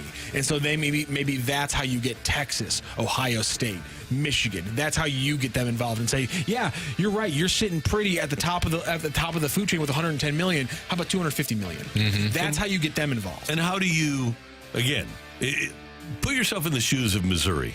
Okay, Mizzou has played football for 134 years, and they've probably spent 100, maybe 90 of those years as a Tier 3. Yep. And maybe 30 of those years. So how do you differentiate? How do you differentiate between Missouri and Michigan State? Right. The model offers a variety of ways to determine how to tier schools. I am quoting now directly from Ross Dellinger's Yahoo Sports article. The previous season's results, perhaps, or an aggregate of results over a stretch of seasons. Here we go. The model also features a relegation and promotion system to pave a way for schools to move up and down the tiers. However, one promo's model suggests having 8 permanent members to Tier 1, a move presumably to placate the biggest brands in the sport. There's also something down later where part of the changes would be an edit to the college football playoff where the Big Ten and SEC would have guaranteed multiple spots in the college football playoff. So that's how you get the big times. You cook the system in their favor. You are any school in the SEC that isn't Bama, Vanderbilt. No, you're any school, any of the other 17, and you walk in and say Notre Dame's not better than me. No, over the last 20 years, Notre Dame isn't better than me, so they are getting into that Elite Eight, not ahead of me. If you're Auburn and you've won championships, if you're Ole Miss and you're red hot right now, if you're the University of Missouri, if you're Florida, I guarantee you that Florida would not be in the Elite Eight and Notre Dame would.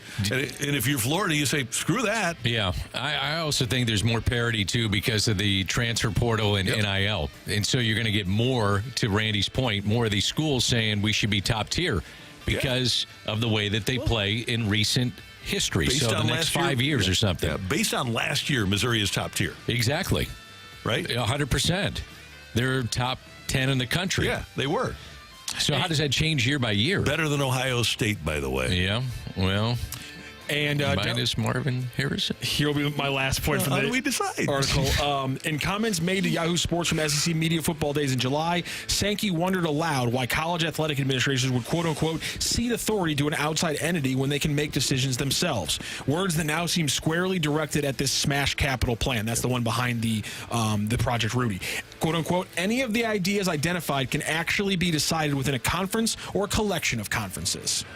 The other thing I wonder here, and I get that football is the king of the hill here, but what about all the other sports? Secondary. I was saying that too. Secondary sports. Yeah. Again, that's the one thing they have in their favor of this plan is that purportedly this plan describes a way that the revenue sharing, and they also lay down a revenue sharing plan that would cover $25 million, which by the way is just what the court just passed, that you could revenue share up to $25 million with your players. They would essentially have a $25 million buffer to everybody's budget to cover that, and so you'd be allowed to revenue share. And they claim that essentially all of these new revenue this revenue sharing and these new revenue streams would allow them to compensate Olympic sports.